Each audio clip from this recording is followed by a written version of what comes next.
integration. The FCDO provided £511 million in grant and aid funding for the 22 to 25 spending review period, and in an increasingly digital age, British Council's impact should be judged by operational rather than physical presence. The Council retains physical presence in over 100 countries. Those in other countries still access cultural engagement and teaching activities online. Let's take a new member of the backbenches, Andrew Mitchell, on his return. Thank you. Thank you very much, Mr. Speaker. May I wish my right honourable friend, the new Shadow Foreign Secretary, every success in her role. And may I wish also the honourable gentleman and the entire government foreign affairs team courage and wisdom as they deal with a world more dangerous than at any time in our lifetimes.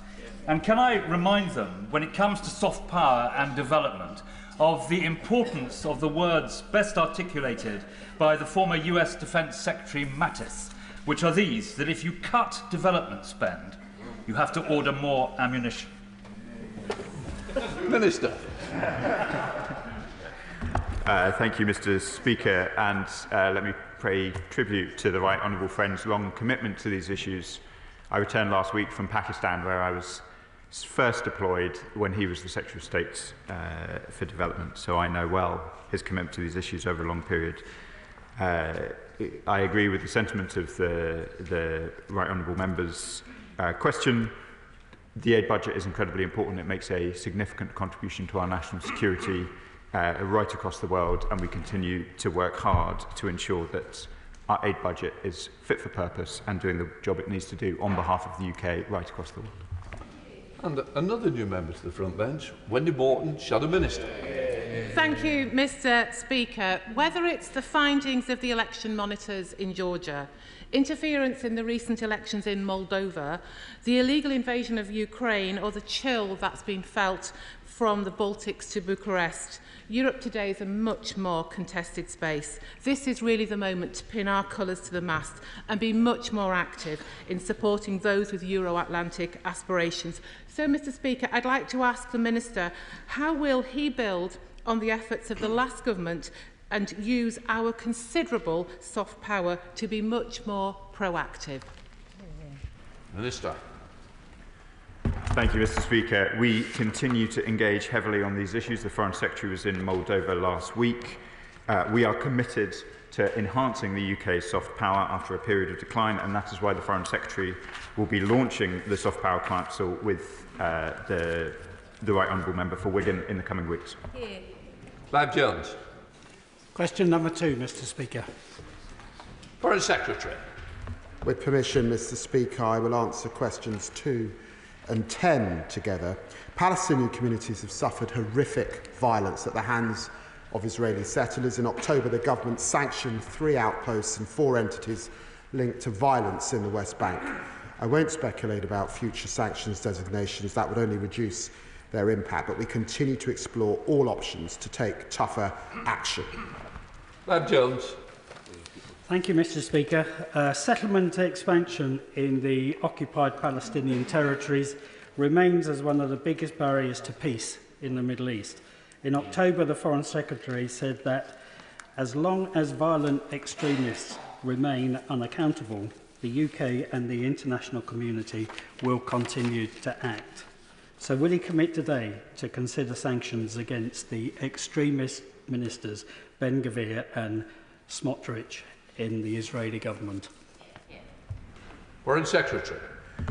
Well, look, I was very clear that, and I have been in office, and that's why in October I targeted the Amana Group, which is a settler group which operates as a commercial construction company, and I was pleased that the US followed us in those sanctions just last week. I also was concerned about a religious school promoting violence against Jews. I sanctioned them. An NGO providing volunteers for illegal outposts. I sanctioned them. Of course, we continue to keep sanctions policy under consideration. We are very concerned with both the violence and the expansion and the rhetoric that we're hearing from members of the Israeli government. Clive Betts. Thank you, Mr. Speaker. I listened carefully to my right and friend's answer, and he's saying he's not going to speculate on future sanctions. But the 2 ministers named are encouraging settler violence, They have called for the annexation of the West Bank into Israel. So does my honourable friend accept that even if he won't talk about further sanctions today, he can recognise that that threat of annexation is real, and until we come out clearly and support an independent Palestinian state, then the settlers will continue with their violence in the belief eventually they can achieve the annexation they want. Secretary. Well, can I commend my right honourable friend for standing up for these issues, Mr. Speaker, and make it absolutely clear. Annexation would be illegal, and we would stand opposed to it. I want to make that fundamentally clear, and he should be assured that we will continue to speak out against both illegal violence against settlers and settler expansion. Tom Morrison. Thank you, Mr. Speaker. International law is absolutely vital for us to build a platform for a more secure and peaceful world. So does the government recognise and support the ICC's jurisdiction, and will it cooperate fully with the court to ensure it can carry on its work without obstruction? Yes, 100%, Mr. Speaker. Come to the Chair of the Select Committee, Emily Thornbury. Thank you very much, Mr. Speaker. I would like to ask my right honourable friend about Ben-Gvir and Smotrich as well. And perhaps if I ask it a different way, we might be able to get an answer. Lord Cameron of Chipping Norton tells us that before the last general election, the Foreign Office were working up potential sanctions against these two most controversial and infamous settlers and government ministers.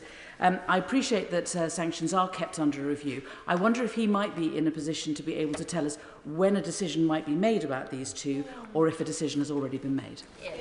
Foreign Secretary. What can I say to the right honourable lady? Mr. Speaker, I think that the previous Foreign Secretary was wrong to talk about sanctions under consideration, particularly sanctions that he said was under consideration in office and then didn't do. I'm not going to get drawn on sanctions policy from this dispatch box, but I'm pleased that the honourable lady is raising these issues with such importance, and I think that all looking can see the strength of feeling in the House. Liberal Democrat spokesperson Colin Miller. Thank you, Mr. Speaker. The comments last week by Finance Minister Smotrich advocating the annexation of the West Bank, together with the continuing devastation in northern Gaza, have reinforced that elements of the Israeli cabinet have no interest in a two-state solution. There is now a real and imminent risk that the extremists in the Israeli cabinet will succeed in annexing Palestinian territories before any negotiations can take place. So in light of this, does the Foreign Secretary agree that now is the time to recognise Palestine? Foreign Secretary. What can I say to the right honourable gentleman that yesterday at the G7 meeting in Rome, foreign ministers discussed this very same issue, and I think we were united, all of us, in condemning any suggestion of annexation. We would stand against it. Chris Law. Number 3, Mr. Speaker. Minister.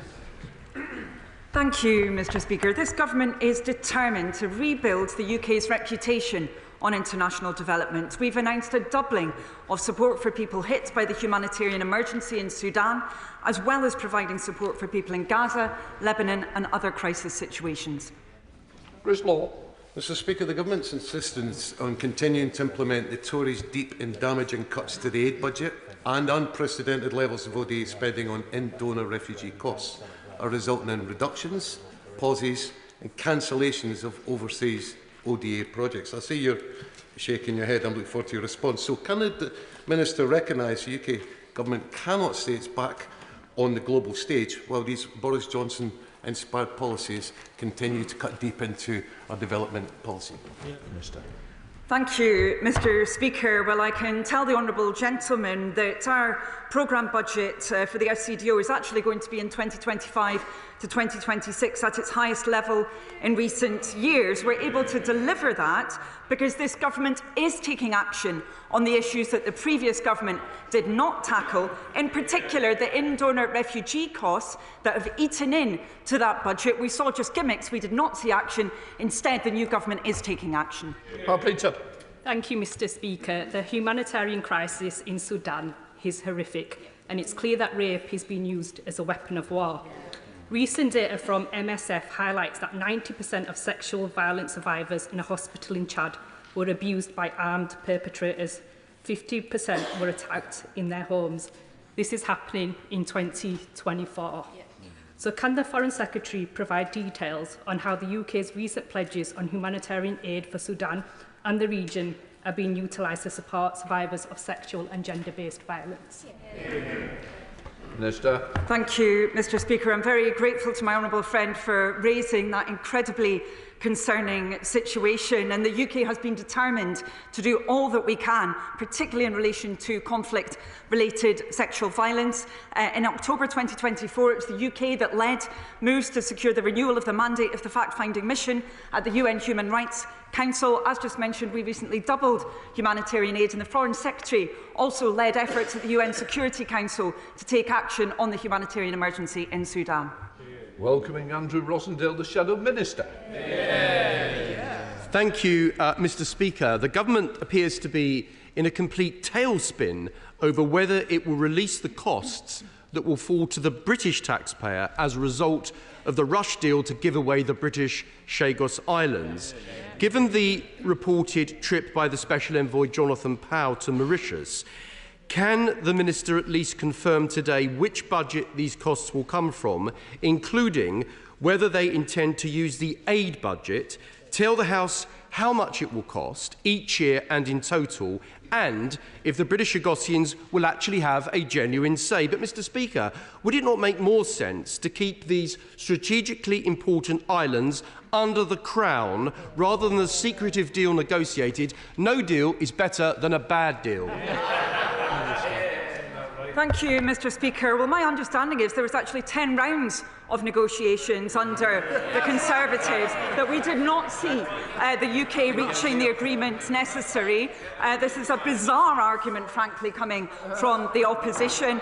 All the details of this situation are in the public domain, quite rightly so, and this is part of the UK ensuring that we follow international law. Brian Lasham. Question 4, Mr. Speaker. Foreign Secretary.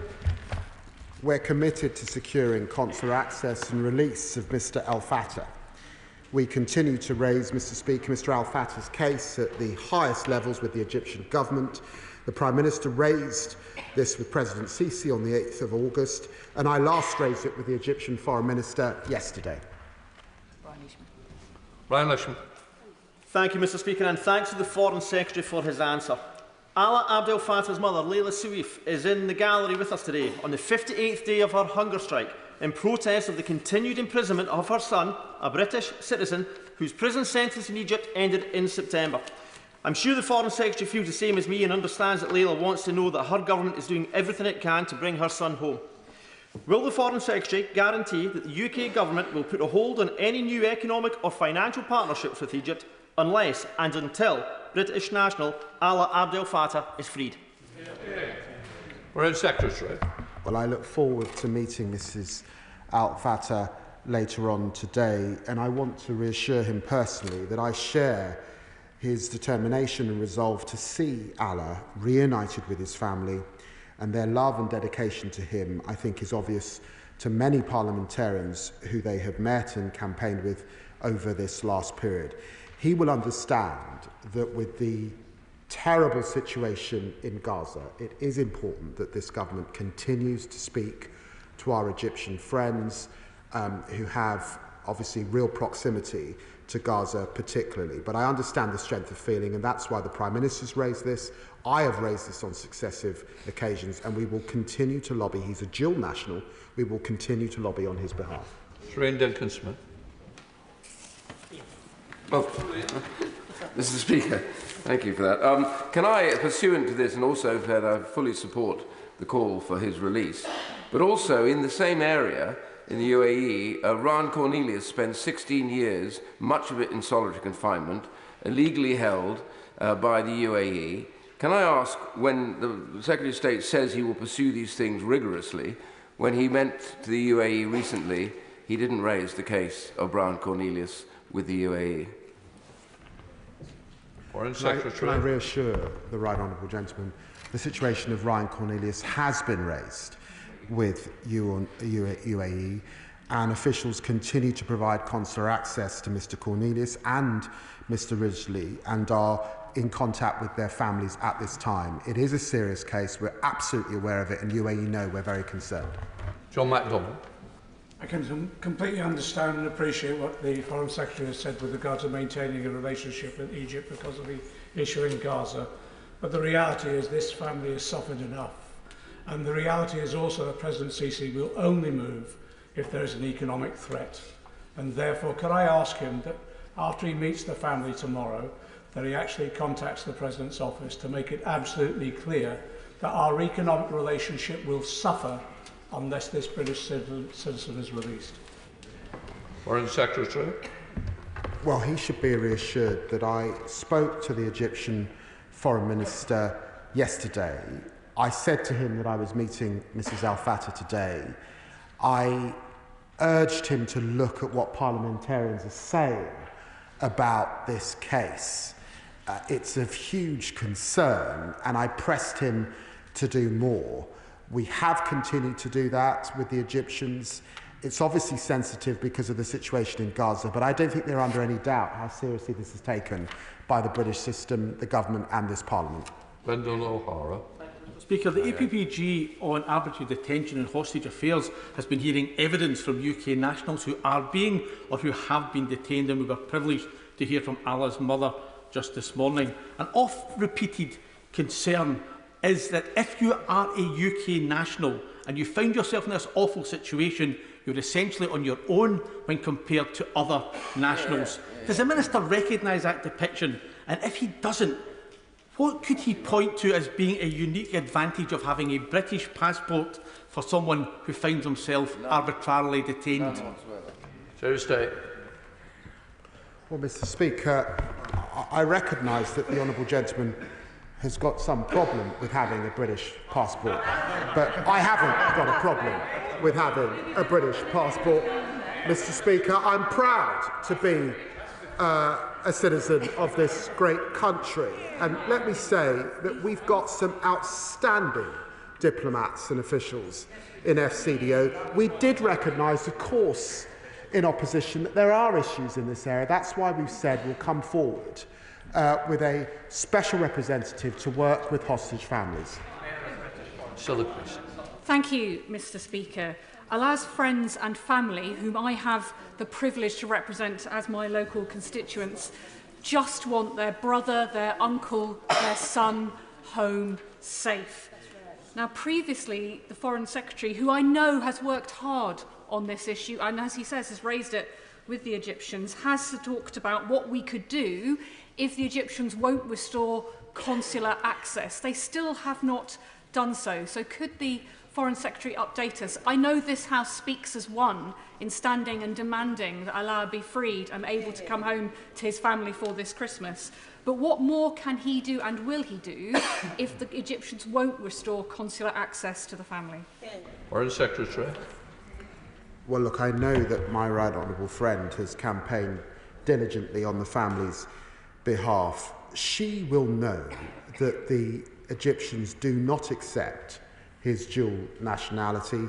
That is an issue between us. It's for that reason that they deny consular access. Currently, that access is through his lawyer. I am urging them to understand that he got that citizenship in the usual way, just like other members of his family. There was no conspiracy on behalf of the state in the way that he got that citizenship, and I continue to press them on that very issue, which would allow him to have the consular access that he deserves. Jim Shepard. Mr. Speaker, can I thank the Secretary of State very much for that answer, and can I commend the Honourable Gentleman for Alloa and Greensmouth for bringing this forward as well. It's not the only case the Honourable Gentleman, Right Honourable Gentleman for Chingford and Woodford Green referred to. I would think of Jimmy Lai as a third one. Their UK and British passport has to mean something, Secretary of State. With that in mind, is it not time to set aside a section within the FCDO that specifically looks at these cases, tasked with getting our British citizens back home to this United Kingdom? Thank you. Well, as the honourable gentleman mentions Jimmy Lai, let me just say once again that we call on the Hong Kong authorities to immediately release British national Jimmy Lai. Jimmy's Lai is a significant priority for this government. That is why the Prime Minister raised it with the President of China just last week, and it's why I raised it with the Foreign Minister of China as well. He's right. This does need a close look by this new government. We're just over 4 months old. We are looking at it, and we will come forward with proposals shortly. John Lavin. Thank you, Mr. Speaker. Question number 5. Thank you, Mr. Speaker. Ensuring the safe release of all hostages, including British national Emily Damari and 3 other hostages with strong UK links, remains a top priority for this government. We support efforts of negotiators and call on the parties to return to negotiations. We continue to work alongside allies and partners in the region towards hostage releases. Negotiations remain the best chance to get hostages cruelly detained by Hamas home to their loved ones. I relayed these points to the Israeli Deputy Foreign Minister yesterday. Thank you. Well, the horrors that have been endured by the 97 Israelis and foreign nationals held hostage by Hamas terrorists in Gaza for over 13 months are unthinkable. Given the efforts to secure the release have not yet been successful, what further steps is the United Kingdom taking to bring home Emily Damari, a 28-year-old British citizen, and the rest of the captives? Mr. Thank you, Mr. Speaker. I'm sure the whole House joins with me in saying to those families that we, both as a House and as a government, will do absolutely everything that we can. The horrors of being a hostage family are unbearable, and we have them in our mind each and every day. We are disappointed to see that talks to secure hostage releases appear to have stalled for the moment. We are urging all parties to return to the table. A deal remains the best prospect, and we hope to work with our allies in order to see that come through. Ollie Billington. Thank you, Mr. Speaker. The Security Council on Friday failed to adopt a text put forward by its 10 elected members that called for an immediate, unconditional and permanent ceasefire in Gaza and demanded the release of all hostages on account of a negative vote cast by a permanent member. That is extremely disappointing, condemning thousands of people in the Middle East to ongoing conflict and moving no further forward to securing the release of the hostages held by Hamas in Gaza. However, I and many of my constituents welcome the fact that the UK voted for this resolution. What will the Minister's next steps be in securing greater global agreement on securing peace, a ceasefire and the release of the hostages? Minister. Thank you, Mr. Speaker. This government will continue to do everything that we can to press for ceasefire, the release of all hostages and a reduction in violence in the Middle East. The Foreign Secretary discussed these matters in the G7. I discussed them with my Israeli counterpart yesterday, and we will continue to take all steps across a wide range of different conversations in order to try and advance the ceasefire that we so desperately need. Shadow Foreign Secretary Priti Patel. Thank you, Mr. Speaker. Mr. Speaker, last week I spoke with Mandy Damari, and I know the Minister has mentioned Emily, and in fact the Foreign Secretary and his team have been in touch with the family as well.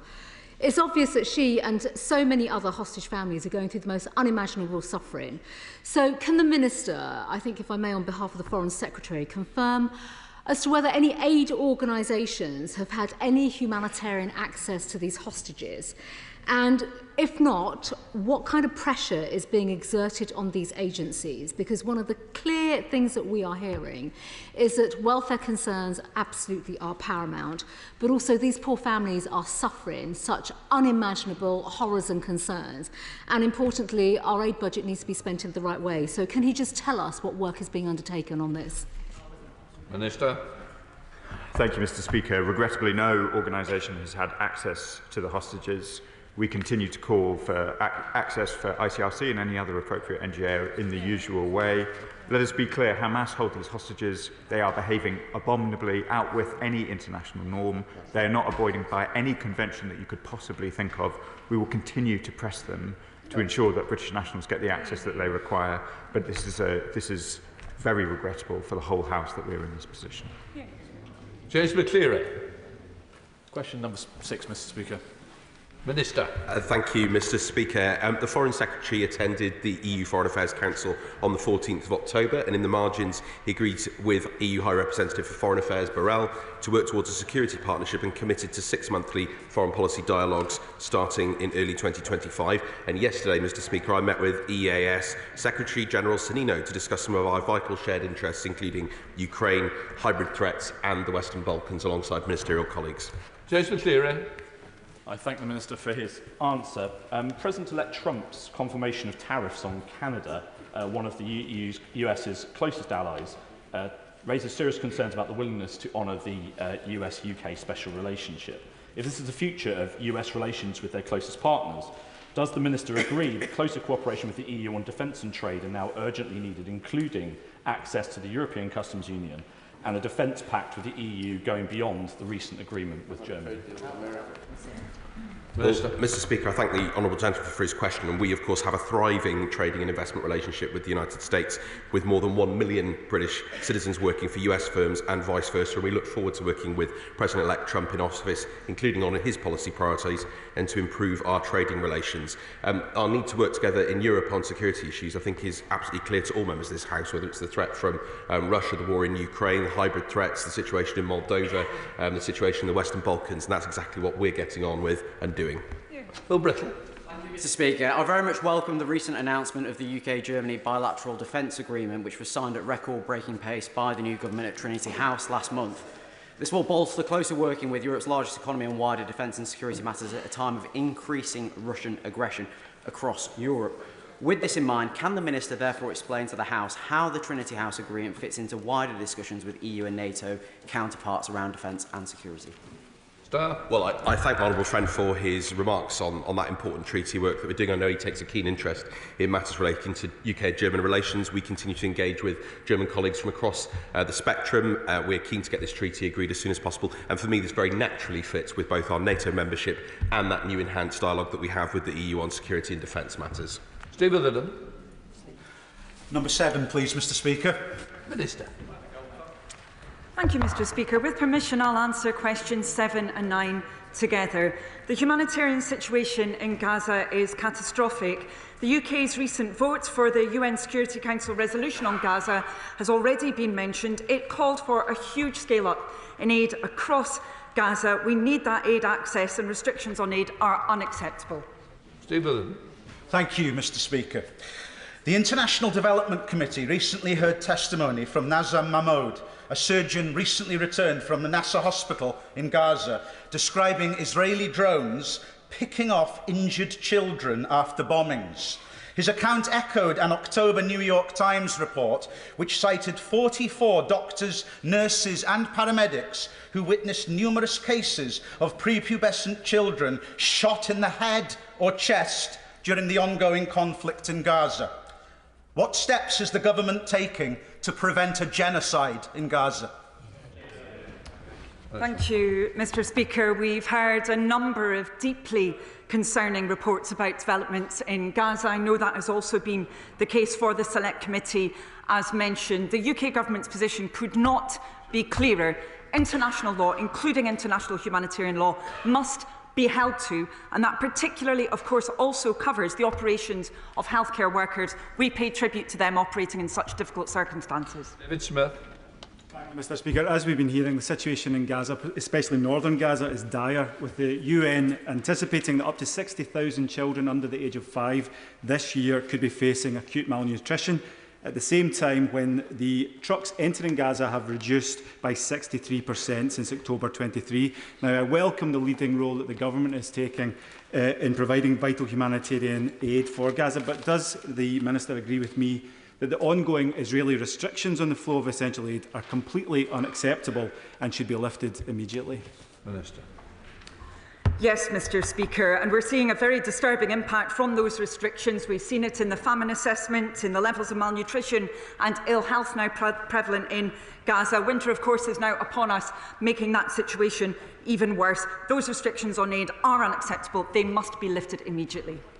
Up to Andrew Morrison. When the Foreign Secretary was in Baku recently for COP29, Mr. Speaker, did he discuss with his interlocutors across the region the extent to which the global finance goals will be impacting on humanitarian assistance in the Middle East? Minister. Thank you, Mr. Speaker. Yes, the Foreign Secretary did discuss those matters, including directly with Maya Motley, who of course is the Premier of Barbados, who has been leading many of the small island developing states on these issues. Certainly for the UK, we're determined to make sure that we play our part on humanitarian issues as well as globally on climate issues. That's so important for our own country as well as the rest of the world. Thank you, Mr. Speaker. I asked the Foreign Secretary some weeks ago about getting assurances that children receiving polio vaccinations will not be killed after receiving these vaccinations. Since that assurance, thousands of children have been killed in northern Gaza. My question is this. Given the ICC's ruling recently about war crimes, the British public no doubt wants to know, why is this government shying away from its legal and moral obligations of banning all arms and all trade? Minister. The UK government has been determined to use every mechanism to advance international humanitarian law. That includes within the UN Security Council, as we've just been discussing, Mr. Speaker, but also we've been taking action at every bilateral and multilateral opportunity. Most recently, of course, I mentioned the UN Security Council, but also in issues around polio too, where the UK led those efforts to get vaccination going in the first place. Thank you. Chair of the Development Committee, Sarah Champion. Thank you, Mr. Speaker. In October, the Israeli Knesset passed 2 laws relating to UNRWA, the law for the cessation of UNRWA activities in the State of Israel and the law for cessation of UNRWA activities. These will take effect on the 28th of January, and the consequence will be preventing aid distribution in Gaza and the prevention of both primary care, education and indeed refuse collection in the West Bank. Last week, my committee was in Palestine and Jordan. There is huge concern that if this legislation does take effect, it will breach numerous international laws and will have a catastrophic effect on the humanitarian and security situation in the region. So can the Foreign Secretary detail what conversations she's had with the Israeli counterparts to prevent this implementation and what you're doing with the international community to protect a UN organisation? I'm very grateful to my right honourable friend for raising this important issue and indeed for her committee for the work that they have engaged in on this subject. The UK government has been absolutely clear. UNRWA is the only agency that can deliver aid at the scale and depth that is required in the middle of this humanitarian emergency. She asked about the representations being made by the UK government. I have made those representations myself, including at the UN General Assembly. The Minister for Middle East and North Africa has made those representations yesterday. The Foreign Secretary has made them a number of times, including to his Israeli counterparts. It's very clear those restrictions on operation of UNRWA must not be implemented by the Israeli government. Richard Ford. Mr. Speaker, the humanitarian situation in the Middle East is made worse by arms supplied from within and beyond the region. The Liberal Democrats have a long-standing policy that the UK government should not be exporting arms to Israel or to the occupied Palestinian territories, given that they were referred to in the FCDO's last human rights report. Will the FCDO extend the number of arms export licences that are denied to Israel by the UK? Minister. Thank you, Mr. Speaker. I would gently encourage the honourable member to look at the action that was taken by the UK government a number of weeks ago now, Mr. Speaker, which was to suspend a number of arms licences. We believe that was important because of that risk towards breaking international humanitarian law. This UK government takes its responsibilities in that regard very seriously indeed. Foreign Secretary Dame Priti Patel. The root cause of so much of the terrible humanitarian suffering we see in the Middle East today is the regime in Tehran, fueling the Houthis, Hamas and Hezbollah, and brutally repressing its own people, while also bailing out Putin's war machine and even plotting to assassinate individuals based here in the UK. Now, beyond sanctions with Iran, which we all support and successive governments have put in place over the years, can I ask the Minister, on behalf of the Foreign Secretary, what exactly is the comprehensive plan now to start dealing with this repressive regime that is causing so much brutality across the Middle East? Minister. Thank you, Mr Speaker. We are deeply concerned about the destabilising impact of the Iranian regime within the region and indeed beyond it. The Right Honourable Lady mentioned a number of cases where we can see that impact very clearly. I would also underline, Mr Speaker, that the truly devastating humanitarian crisis that we're seeing presently in Yemen is very much connected to Iranian backing for the Houthis. We have repeatedly raised our concerns around this bilaterally and multilaterally. We are very clear that we have to have a very strong voice as a UK government on these matters, and that's exactly what we're delivering. Question 8, Mr Speaker. Minister. Thank you very much, Mr Speaker. The Echo 2 telephone contract for telephones in the Foreign and Commonwealth and Development Office is 79% completed, but is on track for completion in January 2025. Ministers and officials have been working day and night to fix the procurement mistakes of the government which went before. Thank you, Mr Speaker. The ECHO 2 programme is crucial for delivering the new global communications network for the FCDO. You mentioned it's due for completion in January 2025. Will it remain within budget? What are the plans to ensure it delivers its full technical and financial benefits? And does the Minister see any additional support or adjustments that will be needed in order to ensure its delivery? Minister. With increased scrutiny and hard-working ministers and officials, we will reach all targets, and I will write to him with more detail on his specific question. Chris Curtis. Question number 11, Mr Speaker. Minister. Oh, Warren. With permission, Mr Speaker, I'll answer questions 11 and 14 together. I was proud to join ministers across government in showing UK leadership on the climate and nature crisis at COP29. My right honourable friend, the Prime Minister, announced our ambitious 2035 emissions reduction target. I reaffirmed our commitment to the Global South through £11.6 billion in climate finance. Chris Curtis.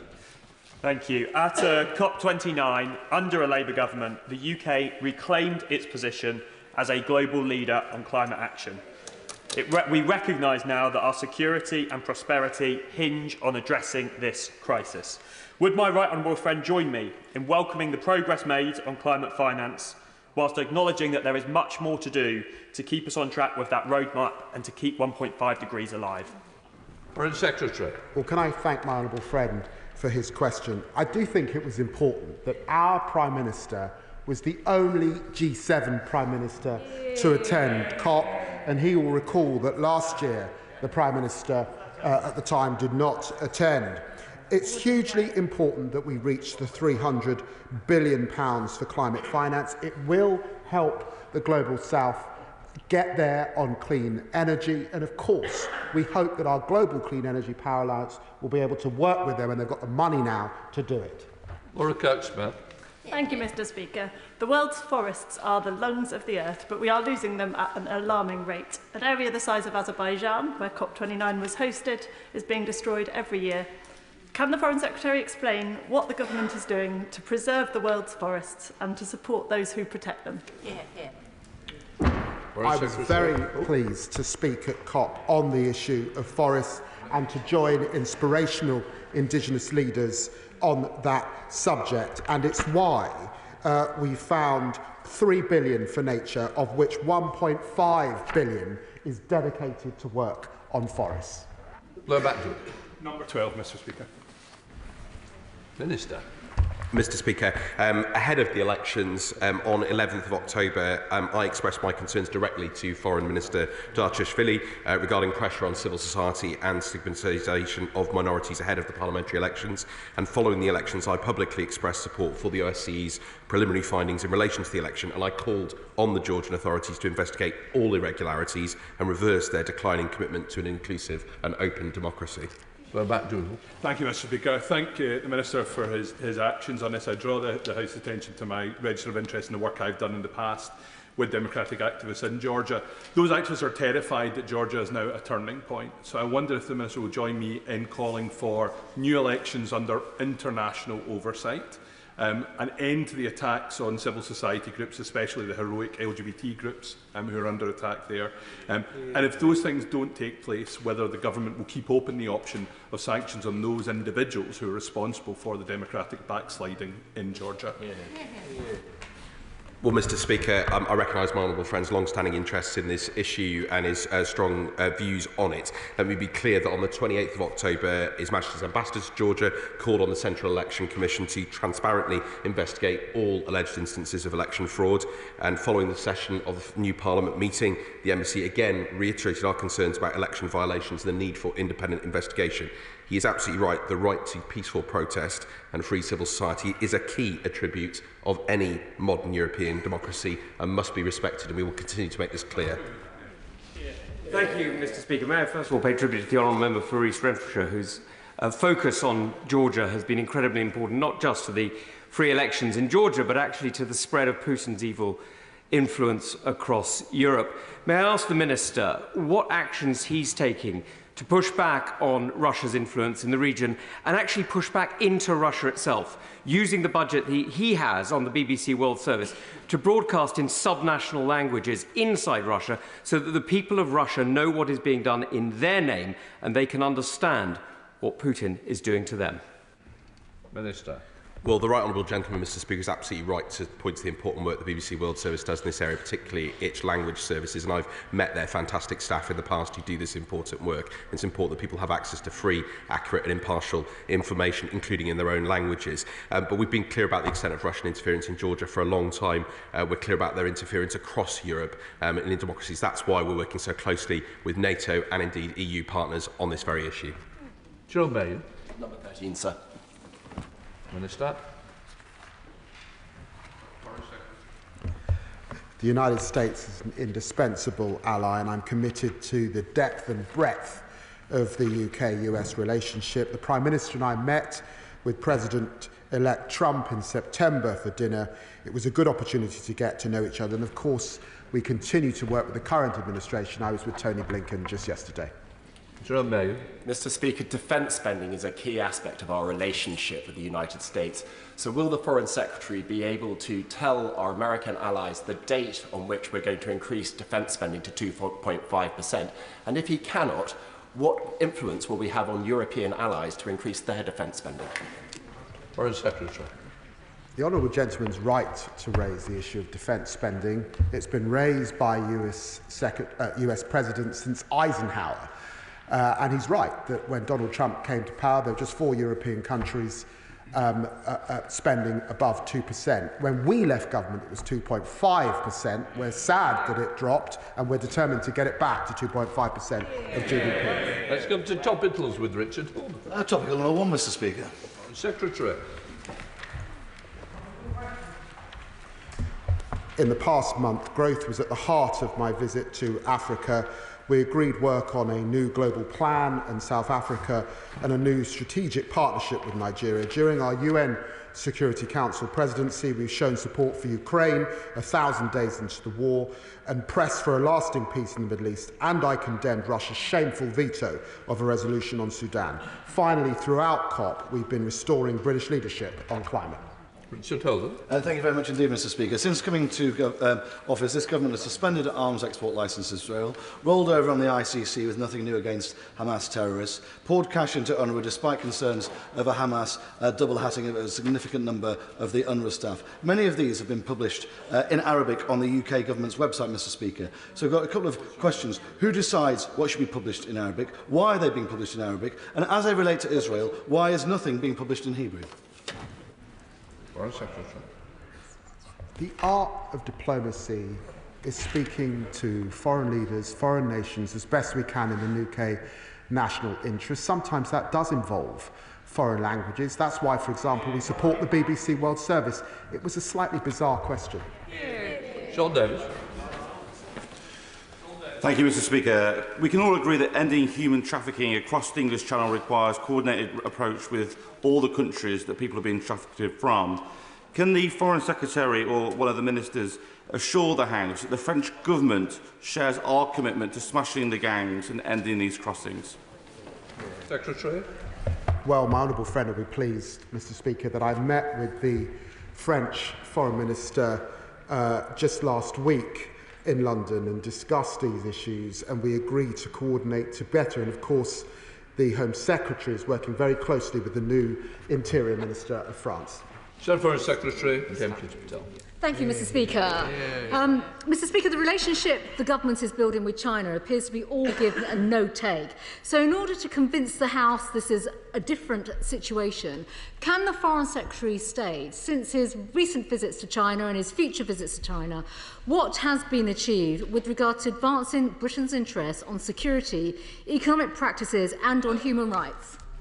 Secretary. Can I welcome the Honourable Lady to her place and remind her that under the last government there were about 7 different China policies and very little was achieved. We've had 4.5 months and I was very pleased to be in China discussing issues on which we disagree, agree and on which we challenge China, and will continue to do that over the coming months and years. James Patel. Mr. Speaker, in light of his response, can the Foreign Secretary categorically state that in his conversations with Chinese counterparts, has the UK government explicitly called for the national security law in Hong Kong to be repealed, and has he specifically called for Jimmy Lai to be released, and will he ensure that no deals such as the application for the Chinese embassy go ahead until Jimmy Lai is free? Foreign Secretary. Well, I thank the Honourable Lady for raising the situation in Hong Kong. It was a substantial part of our conversation. Of course, we raised issues around Jimmy Lai, which I've said in the House before, and of course the security law in Hong Kong. There are disagreements between us. We were very, very clear about that. And she can be sure that on issues of our representation, both in this country and their representation, these are matters that will pass through our system in the usual way without government interference. Patrick Hurley. Thank you, Mr. Speaker. It's nearly 8 months now since an IDF attack on a World Central Kitchen convoy killed 7 aid workers, including 3 Britons, James Henderson, John Chapman and James Kirby. So does the Foreign Secretary agree that their families deserve to see accountability and justice for their deaths? Foreign Secretary. I'm very grateful for the question. It was very important for me to meet with the families a few weeks ago. The killing of 7 World Central Kitchen aid workers, including those British nationals, in an Israeli airstrike in Gaza on the 1st of April was appalling and a matter of great concern. It was important for me to meet with the families, and we continue to urge the Advocate General in Israel to proceed with a proper investigation and inquiry, and to get on with that as quickly as possible. Democrat spokesperson Colin Miller. Thank you, Mr. Speaker. I welcome the Foreign Secretary's announcement that the UK will sanction Russia's so-called shadow fleet. Yet I understand the UK has not levied a single fine for breaching the existing sanctions on Russia's oil. Will the Foreign Secretary and Chancellor now take more robust action to ensure that UK sanctions are complied with? Foreign Secretary. Well, I was very pleased to see President Zelensky just yesterday recognising UK leadership on challenging the shadow fleet, and I've made this part of my personal mission, which he will know. A record number of oil tankers. We're leading the world in sanctioning the shadow fleet. He's also right to say that there are issues around enforcement, and that's why we've instigated a review. But Speaker, last month I met with the Ukrainian ambassador to the United Kingdom, General Zaluzhny, where he raised the importance of ensuring Ukrainian children and young people forced to flee this terrible conflict in their own country get the support and education they need so they can be the generation that rebuilds Ukraine. Can the Foreign Secretary tell me what conversations he's had with the Ukrainian government and his ministerial colleagues to ensure that this is the case? Foreign Secretary. He raises a very important issue. I met with the Ukrainian children a few months ago in Ukraine who had been taken to Russia and fortunately brought back to Ukraine by an NGO that we were supporting. We've increased our funds for this important work, both in Ukraine and in Moldova, where I was last week. James McCleary. Mr. Speaker, the EU has been very clear that they will welcome a new youth mobility scheme with the UK. As the Minister knows, this would not be a return to freedom of movement and could be agreed separately from the trade and cooperation agreement the UK signed when we left the EU. So can the Minister tell me, this House and the young people of this country, why the government will not sit down with European allies to agree a new youth mobility scheme? Minister. Well, Mr. Speaker, we're engaged in a number of conversations with our EU counterparts at the moment, my colleague in the Cabinet Office and myself and the Foreign Secretary and others, but I'm not going to give a running commentary on this. We will look at EU proposals on a range of issues, but there are no plans for a youth mobility scheme, nor will we return to freedom of movement. Mike Tutt. Thank you, Mr. Speaker. It is vital that we continue to supply Ukraine with aid in the face of Russian aggression. Minister, is this combined with diplomatic efforts to bring about a just and lasting peace in line with UN conventions? Who wants it? Somebody wants it, please. Mr. Speaker, our support is absolutely absolute and resolute. I'm very happy to meet the honourable member to discuss these issues further, and we will continue in that position. Sir Julian Lewis.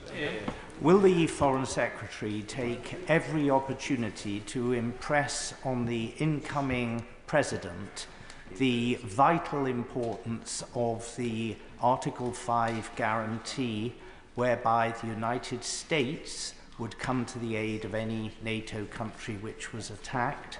And will he impress on President Trump that we will do everything that we can to encourage other NATO allies to contribute more to the costs of defence? Yes, yes, yes, and more yes, and thank you to the Right Honourable Gentleman for highlighting this very, very important issue. The NATO alliance is the strongest and best alliance that the modern world has seen, and of course the UK will continue to impress that point on anyone who will listen. Graham Downey. With the upcoming audit into the UK's relationship with China, how does the Foreign Secretary plan to strike a balance between economic growth and growing security concerns with China's dominance in critical national infrastructure, including Chinese-made IoT modules? Very grateful to the Honourable Gentleman for raising this question. It was important in coming to government that we conducted a China audit right across Whitehall to look at the range of relationships. Underpinning that are the 3 Cs, that we will cooperate with China where we can, we will compete with China where we should, and we will challenge China where we must. Cleverly. What conversations did the Foreign Secretary have with the Defence Secretary about the diplomatic implications of scrapping key military capabilities such as HMS Albion and Bulwark, and a failure to set a timeline for 2.5% of defence spending? Secretary. Well, the Right Honourable Gentleman knows I've got huge respect for him, but can I just say on the issue of defence spending, that's a little bit rich, given the drop that we saw under the last government. The Prime Minister just last week indicated that we'll set that out in due course. I'm pleased that the Defence Secretary, in coming to power, set about a strategic defence review, which is something that should have been done, frankly, under the last government. Trina Murray. Thank you, Mr. Speaker. Does the Foreign Secretary agree with me that Iran's support for Russia's war in Ukraine is a direct threat to Europe's security, and can he outline what steps he has taken to respond? Well, I'm very grateful for the question. We are deeply concerned by Iran's malign behaviour. The transfer of ballistic missiles to Ukraine was escalatory. That's why I sanctioned Iran Air. That's why I've sanctioned Iran shipping. I will continue to speak to the Foreign Minister in Iran about these issues, and clearly we are very concerned about any attempts by Iran to get nuclear capability. Stephen Gaffins. Thank you, Mr. Speaker. Mr. Speaker, Scotland's international brand is used to boost our economy throughout the world, selling Scottish products and experiences and boost our soft power. So can the Foreign Secretary tell us, how's his department marking St Andrew's Day on Saturday? Minister. Thank you, Mr. Speaker. I'm delighted to be able to take this question as one of many Scots in the House. We're incredibly proud of Brand Scotland. Our Scottish Secretary has been driving that forward, really pushing the case for Scotland's place in the world, working as part of the UK, and we will most certainly be celebrating it. Certainly I will. Thank you. Rebecca Long-Bailey. Action for Humanity research conducted within Gaza revealed that 53% of respondents already received no humanitarian aid during so-called evacuations. and there are fears that the Knesset's vote to sever ties with UNRWA is likely to reduce access to aid even further. The Minister's already referenced representations that have been made, but what specific immediate actions will the Secretary undertake to reinforce the UN's multilateral framework and the Israeli government's obligations under international law to ensure that sufficient aid reaches civilians in Gaza? I've got to get colleagues in. These are topicals. They're meant to be short and punchy. Minister. Thank you, Mr. Speaker. We absolutely recognise the impact of sometimes repeated displacements on the population, up to 9 times in some cases. We've used every opportunity to make clear the essential role of UN, including UNRWA, in Gaza. Thank you. Bradley Thomas. Thank you, Mr. Speaker. Does the Minister agree with me that the ICC's decision does nothing to help secure the release of hostages, deliver more aid into Gaza, or deliver a sustainable end to the war in the Middle East? Minister. Mr. Speaker, as I set out to this House yesterday afternoon, the ICC is the primary method of accountability for war crimes. It should be supported across the whole House. Our support for the ICC does not limit the actions we take in relation to the other issues. We've talked about hostages already this morning, and indeed the vital importance of a ceasefire. We will continue to... Thank you, Mr. Speaker. Can I thank the Foreign Secretary for his leadership in tackling and sanctioning those aiding and abetting the illegal invasion of Ukraine? But what more can we do to tackle the wider issue of corruption and kleptocracy that defines Putin's cronies? Foreign Secretary. Well, can I thank my honourable friend, and he served on Haringey before taking up his place in this House, so we are good friends over many years. He's right to raise this issue. We said that illicit finance would be a priority. It will be a priority. I hope to make further announcements on the back of the sanctions announcements that I made this week. Mundell. Thank you, Mr. Speaker. With World AIDS Day approaching, I'm sure the whole House will agree the impact that the Global Fund has had on tackling HIV and AIDS globally. With a replenishment next year, will ministers commit to the UK continuing to make a significant contribution to the Global Fund? Minister. Thank you, Mr. Speaker. I'm very grateful to the honourable gentleman, both for his question and the leadership that he has shown on this issue, as well as others across the House. The UK is determined to see successful replenishments for all of the health-related funds, and we just announced, for example, with the WHO, that we were definitely going to do that just this week. Thank you. Liz MacDonald. Thank you very much, Mr. Speaker. Innovation plays a key role in tackling hunger. Can the Minister expand on what efforts we are taking to tackle hunger and how we are supporting innovators like Alora, based at Norwich Research Park, who are using revolutionary technology to create the world's first ocean agriculture system? Minister. Thank you, Mr. Speaker. I'm very grateful to my honourable friend for raising this. We have incredible facilities in Norwich working on agricultural innovation. They're important, of course, for global food production, but also very important for UK farmers, whose research is used. The research is used intensively by our local farmers as well as those globally. Thank you. Nick Timothy. Thank you, Mr. Speaker. It's ridiculous that Britain should even contemplate taking some of the 61 Sri Lankan asylum seekers on Diego Garcia as part of its agreement with Mauritius. There are serious concerns in Whitehall that some of those Sri Lankans have criminal records. There are allegations that some of them may be involved in child abuse.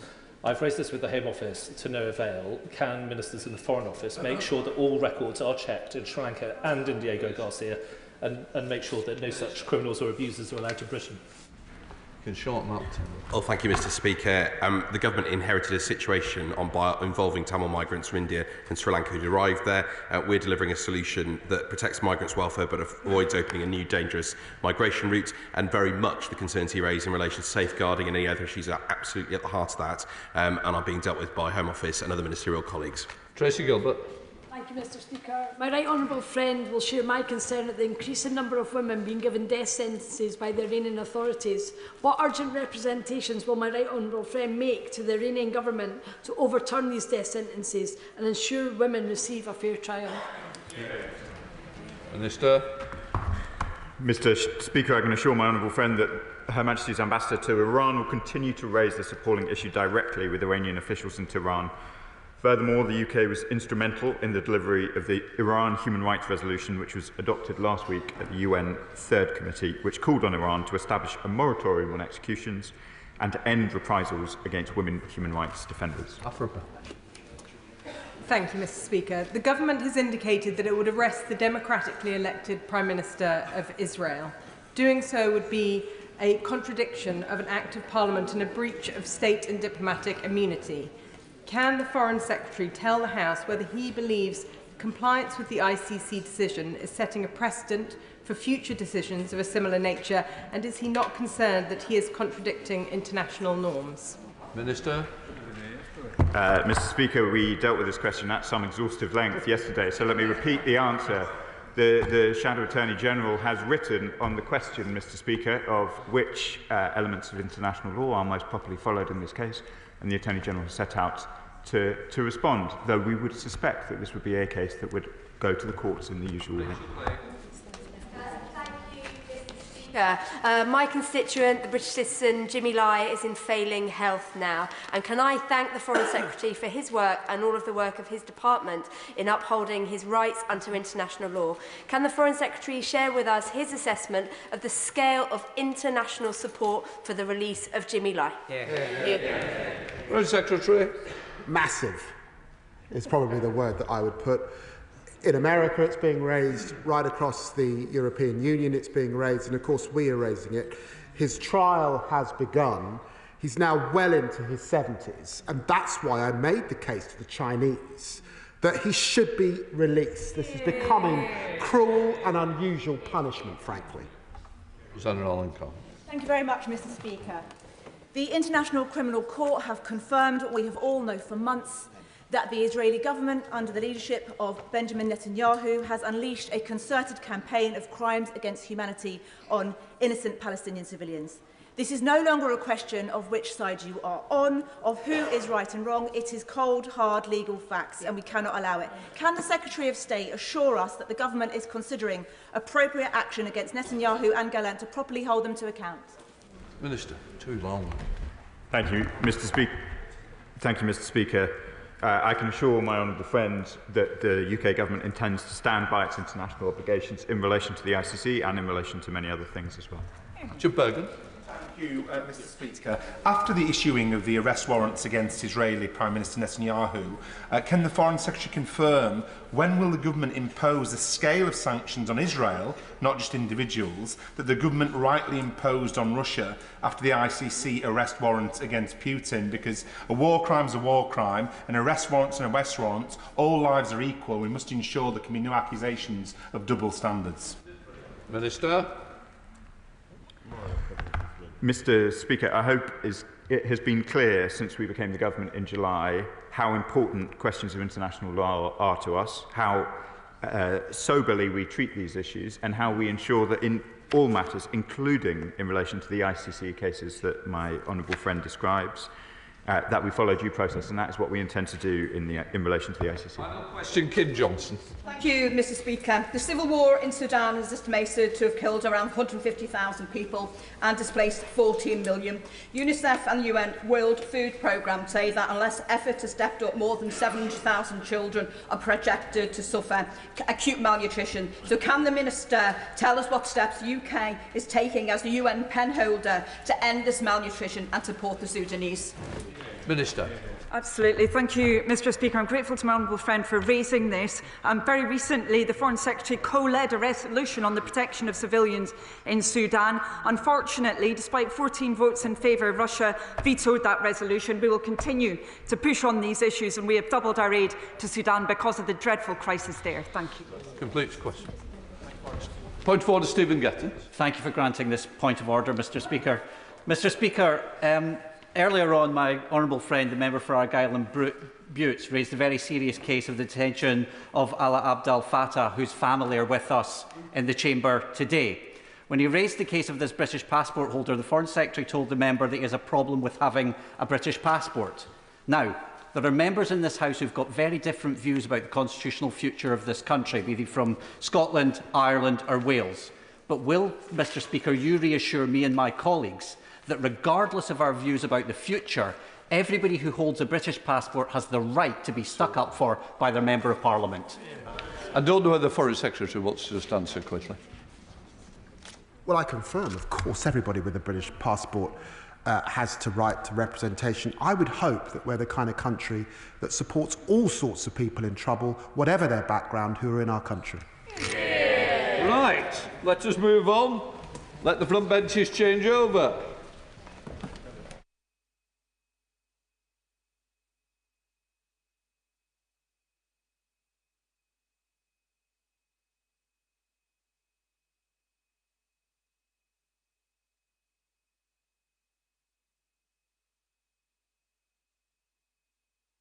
We now come to the Statement Secretary of State for Energy and Security, Ed Miliband.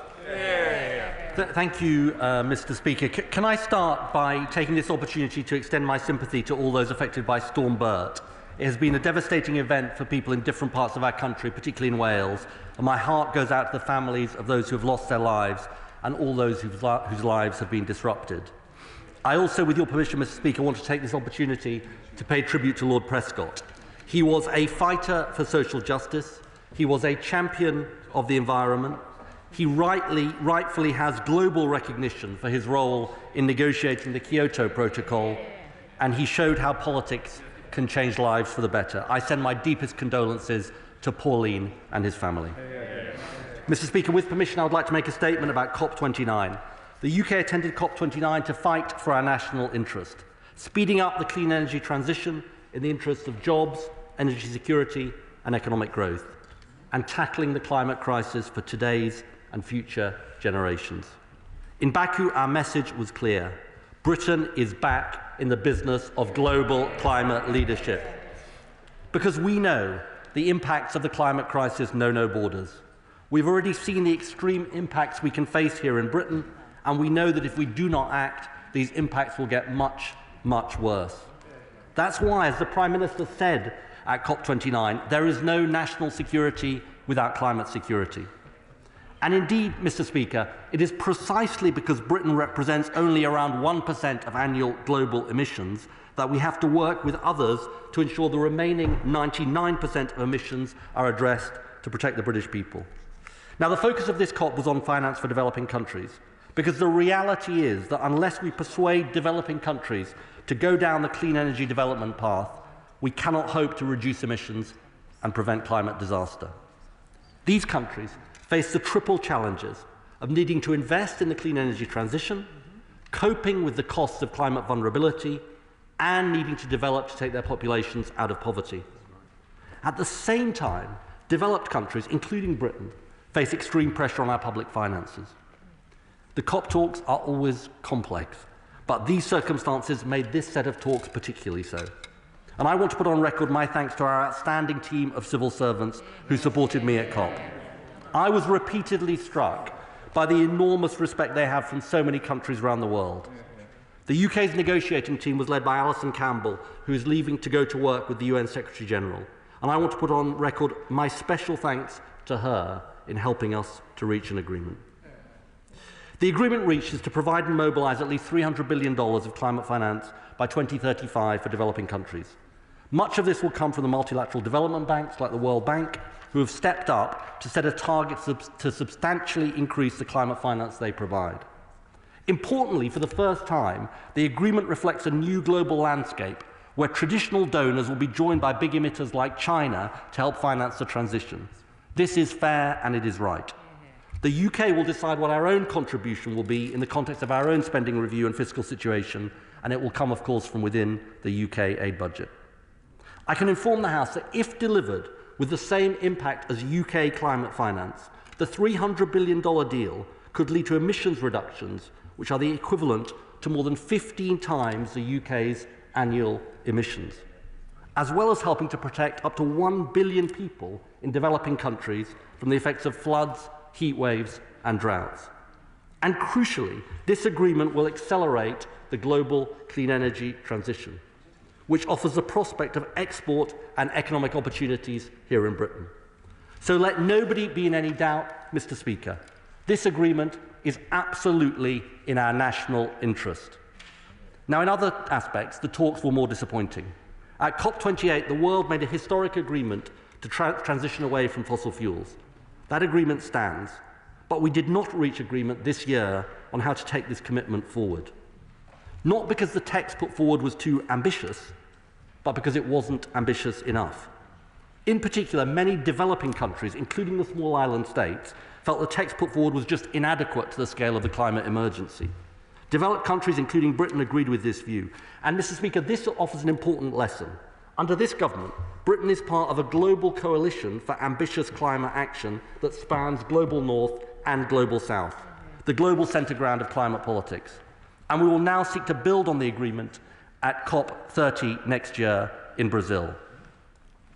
At this COP, the UK also made important announcements on countering deforestation, scaling up private finance and nuclear cooperation as part of the clean energy transition. And the Prime Minister announced our nationally determined contribution to reduce emissions by at least 81% by 2035 compared to 1990 levels.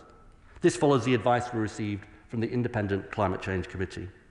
Let me be clear, Mr. Speaker, this target is right for Britain, for energy security, for good jobs and growth. On the same day as the announcement, Scottish Power and Siemens announced a £1 billion deal to invest in wind manufacturing in Hull, boosting British manufacturing and supporting 1,300 good jobs in our industrial heartlands, showing what the clean energy mission can do for Britain and building on the steps this government has already taken. Lifting the onshore wind ban, consenting nearly 2 gigawatts of solar, setting up Great British Energy, delivering a record-breaking renewables auction, kick-starting our carbon capture and hydrogen industries, and driving towards cheaper, cleaner heating through our Warm Homes plan. And, Mr. Speaker, it is in our national interest to use the power of our example to work with others to speed up the clean energy transition globally. Just as the 2008 Climate Change Act, supported across this House, inspired others to follow our lead. That's why at the G20 in Brazil, the Prime Minister launched the Global Clean Power Alliance to drive forward this transition along with a number of other countries. But, Mr. Speaker, this is just the start of the work we need to do in the run-up to COP30 to make next year's talks a success. Because the truth is that despite progress over the last 2 weeks, the truth is we are halfway through the decisive decade for limiting warming to 1.5 degrees, and the world is way off track. Other countries like Brazil have also announced ambitious NDCs, and in the months ahead we will continue to push others to go further and faster in raising ambition, in scaling up finance, in protecting nature and forests, and in driving forward the clean energy transition. Let me end by saying this. The COP process is tortuous and progress is too slow. However, this government believes that while multilateralism, in other words, cooperating with others, is hard, it is the only way to truly fight for Britain. Those who say we should disengage from these negotiations and step off the stage would let down our country, deprive us of a voice, and leave future generations paying the price. Despite all the difficulties, at COP29, one truth was overwhelmingly clear.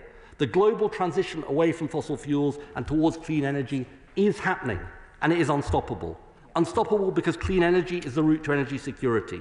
Unstoppable because it is the economic opportunity of our time, and unstoppable because people in Britain and around the world can see the climate crisis is here, and unless we act, things will only get worse. In less than 5 months, this government has shown we will seize the opportunities of speeding up at home, and we have demonstrated climate leadership abroad to deliver energy independence, lower bills, good jobs, economic growth, and the security of a stable climate. Doing all we can, Mr. Speaker, to keep the British people safe now and for generations to come, and I commend this statement to the House. Shadow Secretary of State, Clerk Coutinho. Thank you, Mr. Speaker, and I thank the Secretary of State for advance sight of his statement. I echo his comments on Stormbird and thank the emergency services for all they've done to help those in need.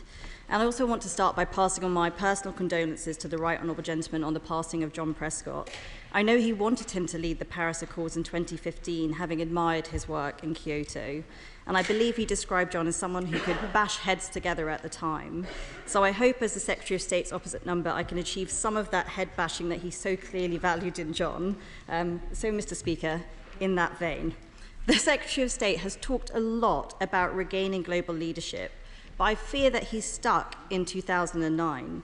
He may not want to acknowledge this, but for the past 14 years, we've been a global leader. We are the only major economy, the only one to have halved carbon emissions since 1990. In that same time, America's emissions have stayed the same and China's have tripled. However, what we have seen is that countries are not persuaded just because Britain is going further and faster. They're persuaded by prosperity, and they're persuaded by living standards. We are 1% of global emissions, and if he continues down the path he set out, I fear that our country will face hardship, and there'll be no point in being world leading because nobody will want to follow our lead. He would make us a warning, not an example to others. So let's start with what he announced at COP. The Secretary of State has set out a new target to cut our greenhouse gas emissions by 81% by 2035. However, what we didn't hear in his statement is how much this will cost the British people. The Independent Climate Change Committee say that this target would require people to eat less meat and dairy, take fewer flights, swap their boilers for heat pumps and their petrol cars for EVs at a pace that will require taxes and mandation. Even the chair of the Select Committee has acknowledged people will be forced to change their lives. But the Secretary of State says not to worry. He'll deliver all the savings through energy policy, and those plans will lead to higher growth, cutting bills, creating jobs and strengthening national security. But none of those things are true when it comes to his plans. The Independent Institute for Fiscal Studies has already said that his climate plans won't lead to growth. The National Energy System Operators Report showed that his rush for Clean Power 2030 is going to add eye-watering costs to our energy system. And despite those very expensive costs, it would still leave gas pricing the system around 50% of the time, or would leave the equivalent of millions of homes in the dark waiting for the wind to blow. I don't think that's anybody's idea of energy or national security. But Mr. Speaker, he doesn't have to take my word for it. The head of offshore wind development at RWE, one of the country's largest wind developers, has warned that the Right Honourable Gentleman's rush to meet his 2030 target will lead to price spikes, with consumers losing out. The chief executive of Octopus has warned about the £6 billion of costs that consumers will have to pay because the Right Honourable Gentleman wants to build renewables without reforming the grid. And the former head of MI6 has warned that the Secretary of State, and I quote, this is worth listening to because it's their former head of MI6. The former head of MI6 has said, and I quote, that the Secretary of State is pursuing completely crazy energy policy when it comes to national security. And when it comes to jobs, his plans to make our energy expensive and unreliable will see jobs fleeing to more polluting countries because it's cheap energy and innovation which matter in the race for jobs. And you only need to ask China, which dominates clean tech supply chains and is the world's largest polluter. That's where billions of pounds of our taxpayers' money will be going to pay for his rush transition, from our country with all the investment it has made into clean power to a country still 60% powered by coal. Low growth, high bills, jobs lost, even blackouts, for more carbon in the atmosphere, Mr. Speaker. That's the opposite of what he's been promising.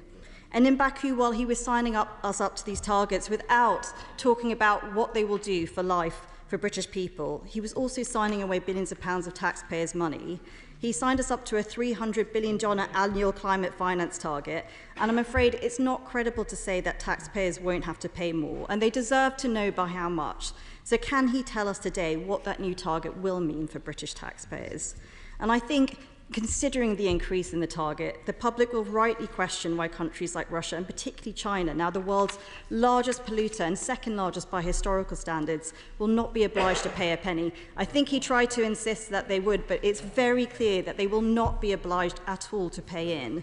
Whilst Britain, which has invested billions in cutting its own emissions and is only 1% of global emissions, will have to pay more.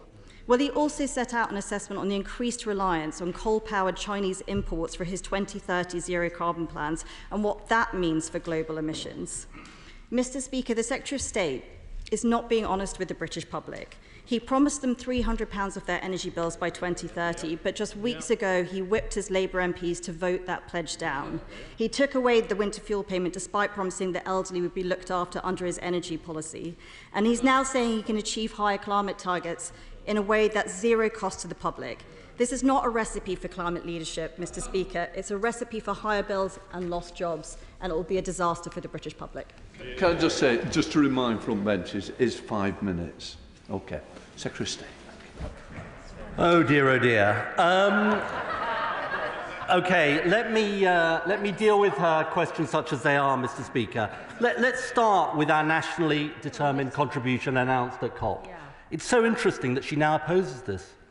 because the 2035 NDC, announced by the Prime Minister, is exactly the target her government legislated for in 2021 in the 6th carbon budget, which covers 2035, which means she is now opposing, Mr. Speaker, the very same target her government put into law. And she claimed that she was working towards as Secretary of State just a few months ago. And, Mr. Speaker, there is a pattern here. Every week, the Right Honourable Lady takes to Twitter to express her latest outrage about a policy, asking who on earth could support this. And every week, someone pops up in her replies and says politely, "You did, just a few months back." Because it's not, this isn't the only one, Mr. Speaker. Last week she came out against the clean heat market mechanism, another policy she proposed. In fact, I have what she says, no, I have a statement from her from only 8 months ago, where she said it will be coming in, the clean heat market mechanism, in April 2025, exactly what this government is doing. And the truth is, Mr. Speaker, any passing bandwagon, and she'll leap on it, even if it means trashing her record. And let me give her a little lesson about opposition. The job of opposition is to oppose the government, not to oppose yourself. And this is where she has ended up. And so out of the window goes any commitment to climate action, ignoring the fact it's the route to energy security, good jobs and lower bills, ignoring the fact it's backed by business, ignoring the fact that this country has an honourable tradition of a bipartisan consensus. I'm happy to say that the last government proposed some ambitious targets, that COP26 was an important milestone for the world. And the truth is about this, is it's not just irresponsible. It's not just crass opportunism. It's also actually what helped take the Conservative Party down to their worst election defeat in 200 years. So it's not going to work for her. Now, let me tell her what the Clean Energy Superpower Mission means for Britain. It means cleaning up our power system so we don't leave the country exposed as they did to fossil fuels.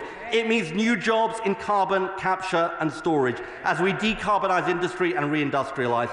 It means energy efficiency in homes, meaning lower bills, warmer homes and lower emissions. And as for the NESO report that she talks about, I know it's deeply disappointing to her, but we've got an independent report that says the following. First of all, 2030 is achievable. She said it wasn't. It also says it will give us energy security, which she says it wouldn't give us. And it says that it can lead to lower electricity, something she constantly denied. The truth about the Right Honourable Lady is that she's got nothing to say about the. It's basically the Conservative Party is stop the world, I want to get off. Well, stop the world, I want to get off is going to do nothing for the British people. The truth is she's got a lot to learn, and I'm afraid she needs to start reflecting. She needs to start reflecting on where her government went wrong. And it went wrong in many different ways, and she seems to be learning no lessons. The lesson, Chair of the Select Committee.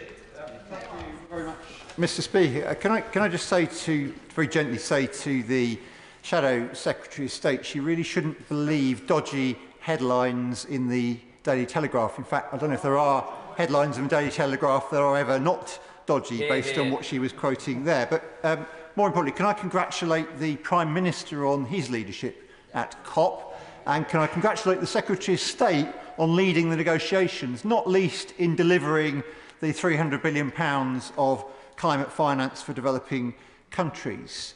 Can I ask him, though, he set out this country's achievements since the general election. Can I ask him then, to what extent does he think that the combination of what this country showed at COP and what we've delivered at home since the 4th of July will encourage countries around the world to play their part in addressing the climate crisis?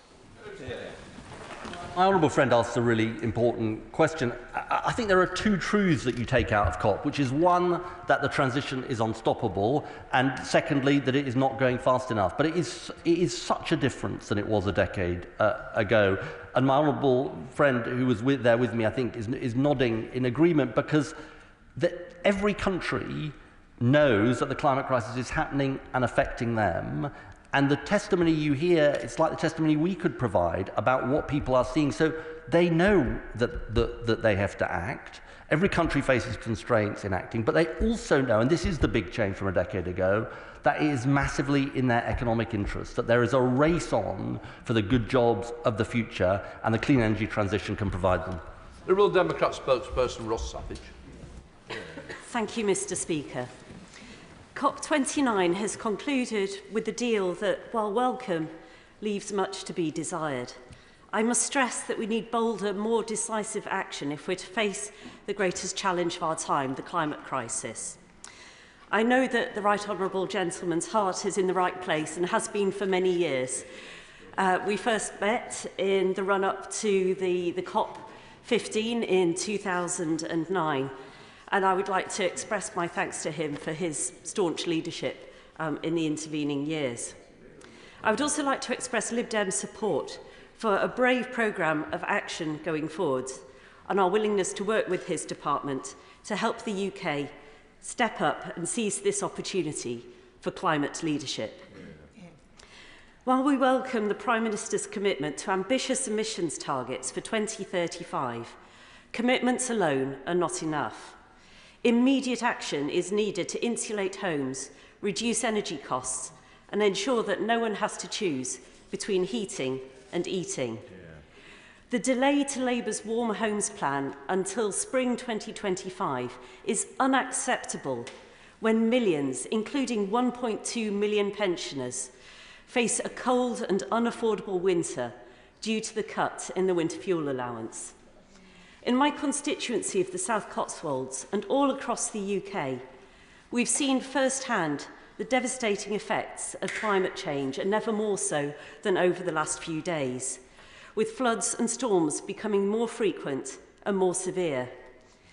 Towns and villages in my constituency, such as Purton, Great Somerford and Cirencester, have been severely affected by flooding, and we need urgent action now to both mitigate climate change and help our communities adapt to the likely impacts now and in the future. I would also like to take this opportunity to associate myself with the thanks already expressed to the brave men and women of our emergency services in the aftermath of Storm Bert. Climate leadership must prioritise solutions that protect communities and restore nature. Natural flood defences like wetlands. My apologies, I thought I had 5 minutes. Thank you, Mr. Speaker. Better instruction. May I finish with a question? Will the Secretary of State commit to including natural flood defences as a central part of the £5.2 billion flood defence spending, ensuring that communities like those in the South Cotswolds are better protected from the worsening impacts of climate change while also addressing biodiversity loss? Secretary of State. Well, can I thank the Honourable Lady for her questions and for her support for ambitious action, which is important. I think, let me pick out a couple of points that she made. Look, the first in particular on the way in which the devastating effects of climate are already apparent. It's such an important point. And in a way, I think part of the danger, Mr. Speaker, is that they end up being the new normal, and we just think this is part of life. Now, in some sense, it is part of life, and we need, as she said, the right flood defences in place and so on. But we also need to realise that these effects will get worse, significantly worse, if we do not act, and future generations will, frankly, hold us in infamy if they say, well, you knew about the scale of the devastation, you'd seen a preview of what was to come, and you decided you couldn't act. So I think she's absolutely right about that. Secondly, let me just sort of gently correct her on the Warm Homes Plan. We're getting on with the Warm Homes Plan. Indeed, announcements were made last week about actions which will help over 300,000 families to benefit from homes upgrades next year, announcements around heat pumps, a whole range of announcements to help families do better and be able to lower their energy bills. Let me just make one other point, which I think was part of what she was saying, which is this is a climate crisis and it's also a nature crisis. It's a climate and biodiversity crisis. And if there was another issue that I think could have been made more of at COP and was a bit disappointing, it was that nature part of the agenda didn't get maybe the attention it deserved. And I think that is very, very important for COP30 in Brazil. Right, Chair of the Environmental Audit, Toby Perkins.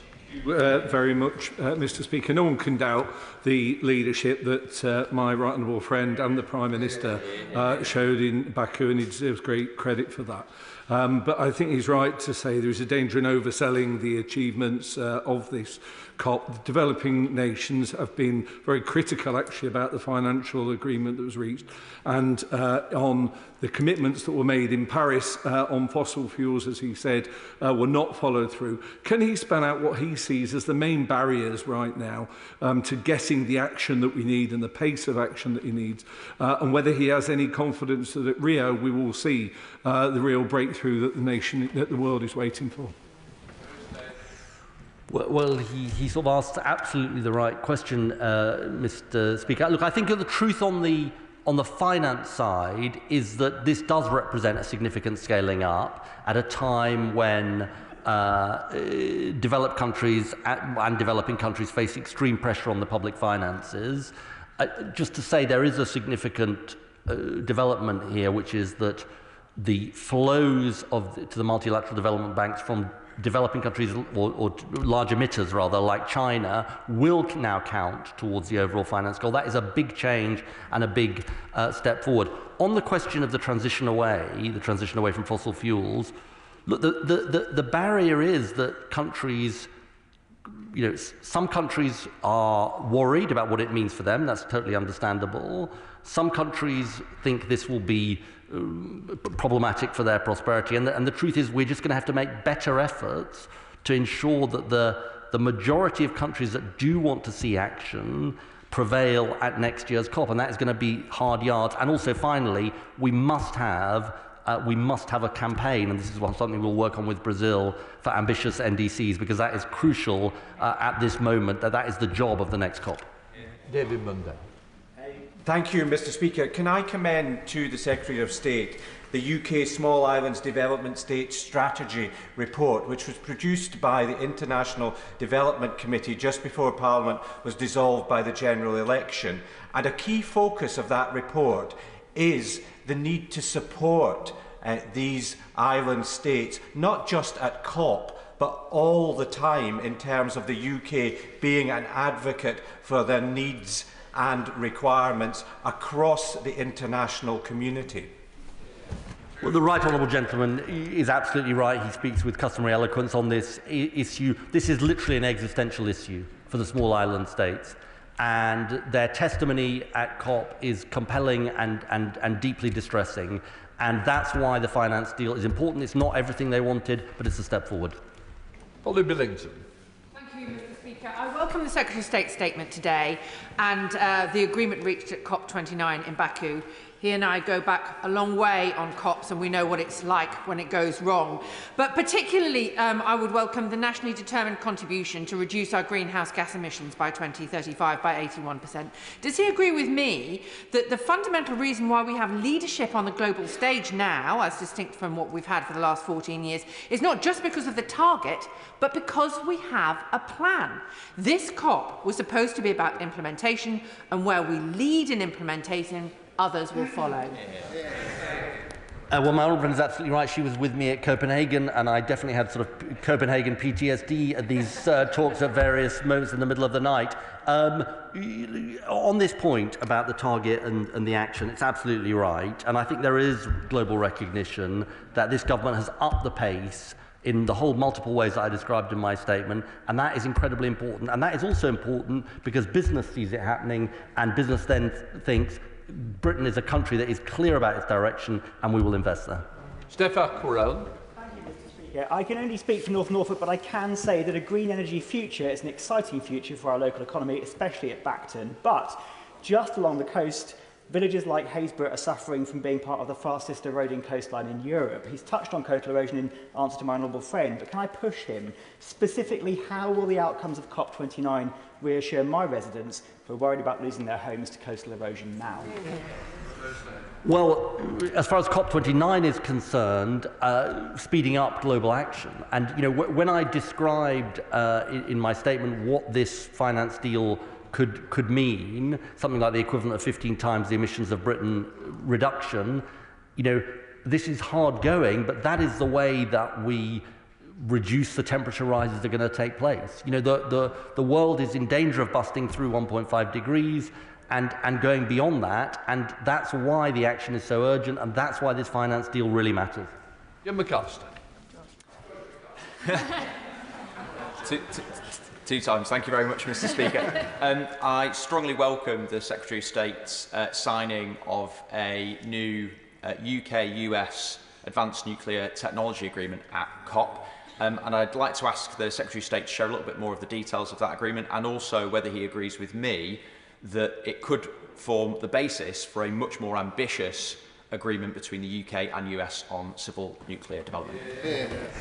Well, this was an important agreement, and I'm glad my honourable friend has drawn attention to it. This is about the next generation of nuclear power stations, and the truth is about this is that, and it grows across clean energy in nuclear, in renewables and elsewhere, that global cooperation, bilateral cooperation, we can learn so much from each other, we can work with each other, we can work with US companies and UK companies, and there can be huge benefits right across the country.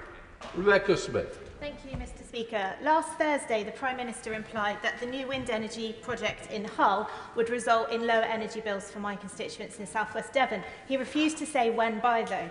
So when can my constituents and others across the country expect to see the Labour Party's promised £300 reduction in their bills? If she reads the NISO report, which is the advice given to us from the independent body, they show that this will lead to lower electricity bills. And this is so important because there's two protections that we get from Clean Power 2030. One is lower bills, and secondly, we are protected against the devastating price spikes that affected her constituents during the gas price crisis of 2022. Clive Atherton. Speaker, when I consider this sort of issue, I tend to think of my grandchildren and what the world is going to be like for them in years to come. And I listen to my right honourable friend and the achievements that we have made over the last 5 months. And then I listen to the response from the party opposite, and it fills me with horror. Yeah. In spite of what my right honourable friend says, there was tough negotiations at this COP. And he has to be congratulated for the role that he played in achieving the agreements that we got there. Yeah. How essential does he believe it is that we continue with that leadership going forwards when we consider what could have happened if the Conservatives have stayed in power? Look, I think where my honourable friend is right is that, look, we obviously have party political disagreement on issues, but one thing that this country has avoided is the situation that has taken place in some other countries, which is a fraying and indeed a splitting of this consensus. And the reason why the consensus on climate action is so important is precisely for the reasons that my honourable friend set out, which is the fate of his grandchildren, all of our future generations, and the impact on them. So, I want to work with people across parties on this issue, because the more of a consensus we can have, the better it is for the country. Paula Daniel. Thank you, Mr. Speaker. Low-income countries were extremely disappointed by the finance agreements at COP. $300 billion does not come anywhere near the level of need. And critically, there was no clarity on how much would be grants as opposed to loans, which will plunge Global South countries further into debt. So does the Secretary of State share my concern about the potential dominance of loans and an over-reliance on the private sector? And does he agree with me that considerable public finance could and should be raised through taxes on the most polluting companies? Well, look, I understand why the Honourable Lady expresses that disappointment. Indeed, some developing countries, a number of developing countries express that disappointment. I would say to her that I think this is a considerable scaling up. I mean, to state the obvious, because the $100 billion was the previous commitment, a considerable scaling up of the resources. It is the provision and mobilisation of resources. She's right about the balance between grants and loans and also the funds that are required for adaptation. But the truth is that public finance on its own is never going to meet the need. That's why the agreement on carbon markets that was part of this COP is important, and that's why the mobilisation of private finance and working on a roadmap to that mobilisation of private finance, part of the agreement too, is so important. Sally James. Thank you, Mr. Speaker. Can I welcome the Secretary of State's statement today? And acknowledge that the UK is very lucky to have unique resources which put us at the forefront of the energy transition. And would he also acknowledge that industrial heartlands like our own in Doncaster were frankly let down by the last government with promise after promise, announcement after announcement and no delivery? So will he set out what the Labour government are going to do to back British industry and, more importantly, coalfields like our own? Well, my honourable friend and neighbour is absolutely right about this, and this is where the opportunities are huge. For South Yorkshire, the opportunities around hydrogen, carbon capture and storage, the jobs in insulating homes. This is, you know, we know that what many of our industrial heartlands have been crying out for is good jobs at good wages, and they've been crying out for them for a long time. This is the opportunity to make them happen. James Wilde. Thank you very much, Mr. Speaker. COP leaders agreed to triple climate finance to £300 billion a year. The Secretary of State referred to the spending review in his statement, but he signed up, the Prime Minister signed up to this international commitment. He must know how much the UK is going to have to pay. Will he tell the House? That's not the way it works. The way it works is that we set a global total and then it's for individual countries to come forward with their contributions. That's the way it works. George Fenton Glenn. Mr. Speaker, I welcome my honourable friend's statement today. My constituency is at the mercy of climate change, as this weekend's flood showed. And hearing the opposition fail to grasp that urgency is deeply frustrating for many of my constituents. Correct. And while we're on the front line of climate change's impact, we also want to be on the front line of the response. And that's why many in my constituency welcome the Warm Homes Plan. Could the member update me what he's doing to make sure we bring forward a workforce to deliver that work, that Warm Homes Plan, particularly in constituencies like mine, which have got quite hard houses to retrofit? Well, I think my honourable friend makes a really, really important point, and we are working through my department, the Office of Clean Energy Jobs, with Skills England, to make sure that we have that workforce plan, because there's huge job opportunities here. We need to make sure we have the workforce plan. We need to have to make sure that people have the assurance that their work is going to be properly regulated and that they can expect high standards. This is a massive national mission for the country, and we'll be coming forward with more proposals on this in the coming months. Dave Dugan. Thank you, Mr. Speaker. We learned from the Minister's statement three things. The first one is that the climate finance will come from the existing UK aid budget. Can the Minister reassure the House that the increase in the UK aid budget will be greater than the amount that's gone on climate finance, so that we can be confident that we're not robbing Peter to pay Paul in the developed world? And important agreements on deforestation. Does this mean that the UK will stop spending almost £11 billion on subsidies to burn trees in England to generate electricity? Is that one of the important elements about deforestation he talked about? And he claims in the statement that GB Energy is set up. Can you tell us where we can go and see it? Thanks so much for the support. Let me deal with his questions in turn. It's always been the case that climate finance is part of the aid budget. This is not some new announcement that I've made, and obviously that is a decision that we make along with the Foreign Office and other colleagues across government about the right balance of resources and where the greatest need lies. As for GB Energy, he knows it's going to be headquartered in Aberdeen, and we are getting on with setting it up. We have a start-up chair in Jürgen and GB Energy is ploughing ahead. We've only been in office less than 5 months. The legislation is going through, and it will happen. His second question, I think, was about Drax. The last government issued a consultation on that, and we'll be responding in the months ahead. Richard Berg. Thank you, Speaker. The Secretary of State was absolutely right to say at the close of the climate talks that the only way to keep the British people safe from extreme weather and economic disruption is to ensure the world acts together.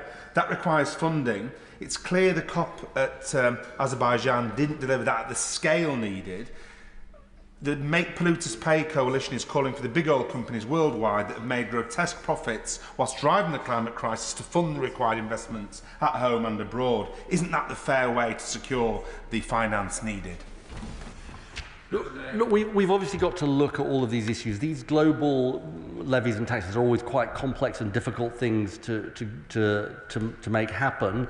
We have said that we will support the idea of the maritime levy, but I think we need to sort of proceed cautiously on these issues because, frankly, I think what's important is that the finance is provided. But these are discussions that we will obviously engage in the months ahead. John Cooper. Thank you, Mr. Speaker. As champions of the North Sea, the previous government underpinned 200,000 jobs right across the UK. What then does the Secretary of State say to OE UK, who say that the government's energy tax has stripped out something around £13 billion of investment in the North Sea, money that won't be recovered by the anaemic and frankly invisible GB Energy? Well, look, we just disagree on the idea that we shouldn't have taxed the unearned profits of the energy companies, which was paid for direct by the British people. And I have to say to the honourable gentleman, if he wants to say that we should not have had a windfall tax on the oil and gas companies, I think he's way out of line with his constituents. Donna Creasy. Thank you, Mr. Speaker. My constituents in Walthamstow are very proud that one of our own, Samir Dumbaya, was one of the Future Leaders Network working with the UK Youth Climate Coalition at Baku.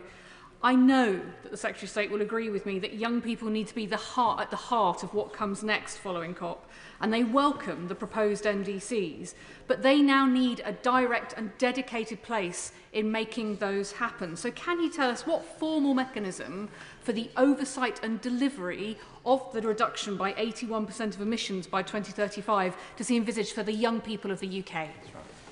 I think my honourable friend asked a really important question, and I met with some of the youth campaigners and youth coalition at COP, and I agreed with them that the UK had signed up to a youth clause in our NDC, which is about recognising young people as agents of change when it comes to climate and the need to engage with young people. And I would love to talk to her and those young people about how we take those issues forward in the months ahead. Sarah Dyke. I thank the Secretary of State for his statement and agree that the UK must show global leadership on climate action.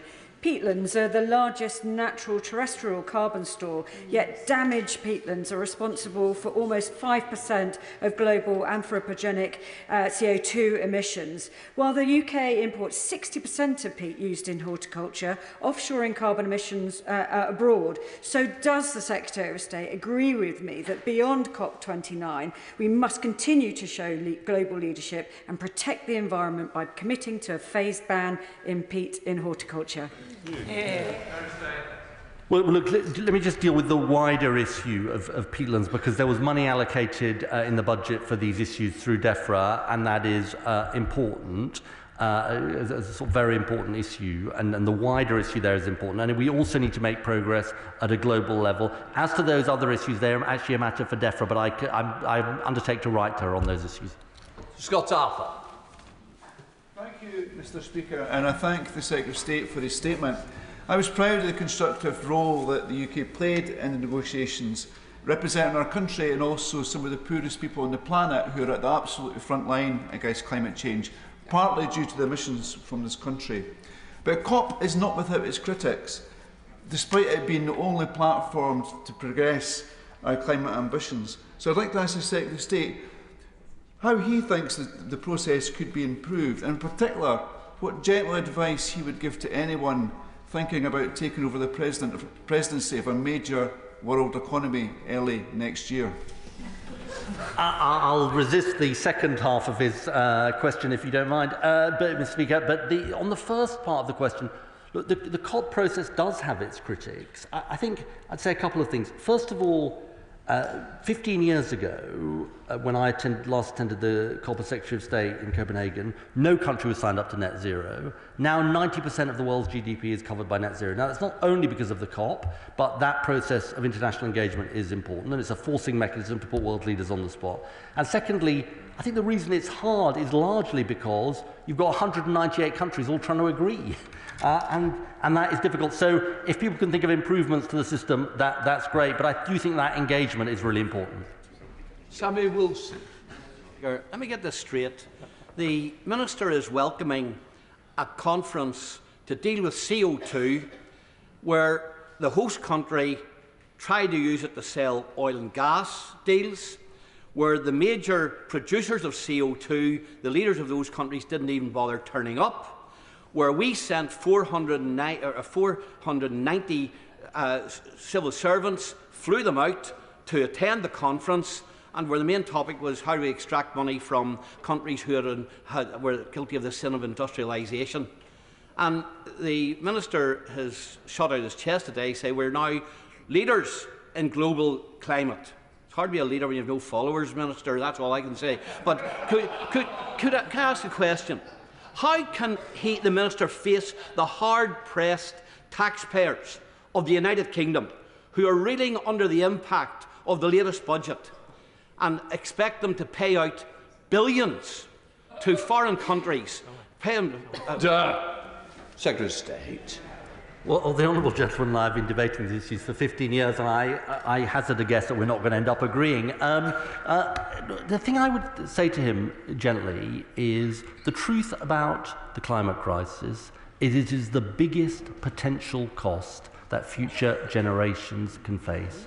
Trillions of costs across the world, tens of billions, hundreds of billions of costs in the UK if we do not act. And you know, all of the evidence is that the costs of acting on climate change are much less than the costs of not acting.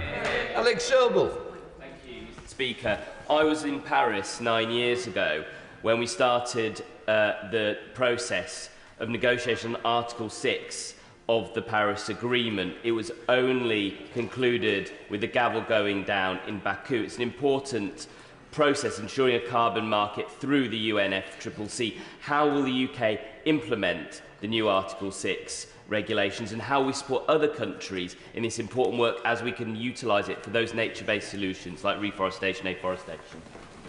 Well, I think the honourable gentleman, my honourable friend, makes a really important point, and maybe it's a slight counter to the honourable gentleman who just spoke. You know, this is beneath the headlines. This is where the hard yards of work at COP happened. It's taken 10 years to do these Article 6 negotiations and to complete them. But this is about carbon markets, voluntary carbon markets. In answer to his question, we're consulting on some of the high integrity principles for that. But this, again, will make a difference to developing countries and will get funds flowing to them. And that's another reason why these COPs are worthwhile. Good job. Thank you, Mr. Speaker. The Secretary of State is in consensus building mode. Can I offer him the opportunity to address the 10,975 members of my Spelthorne constituency who are going to be losing their winter fuel payments, or the 100,000 pensioners who are going to be plunged into poverty? Could he explain to them why they're wrong when they see the government taking money from their pocket and in order to be able to have enough money to send overseas? Well, he is wrong to say this. Look, the truth is that the last government left the public finances in an appalling state. And that is why those decisions were made. And as I've explained, we've agreed a global total when it comes to climate, but UK contributions are a matter for us and our spending reviews and depending on our fiscal situation. Carl Turner. Thank you, Madam Deputy Speaker. Doesn't the £1 billion Siemens deal in East Hull go to prove the government's commitment to making the UK a clean energy superpower? My honourable friend is right about this, and he's been a great champion on these issues. And it does show the opportunities that there are. You know, there are countless opportunities across the world, even, you know, including in relation to this finance deal, because this is going to create huge business opportunities. And the truth is that governments all across the world are alive to these opportunities. I want Britain to win. These jobs are the future. Andrew Murison. Thank you, Madam Deputy Speaker. Where's the leadership and what example does it set to fly 470 officials and delegates halfway across the world to a climate change jamboree more than any other Western European country? And can the Secretary of State say what the cost has been in terms of carbon and cash? Yeah. I mean, I do say to the honourable gentleman that there is a long tradition of civil servants playing a really important role at these COPs. In fact, we sent 100 fewer civil servants to this COP than the last one under the last government. He might be interested to know. But I absolutely defend public servants doing a brilliant job going to these COPs. Why? Because it is absolutely in the British national interest. John Slinger.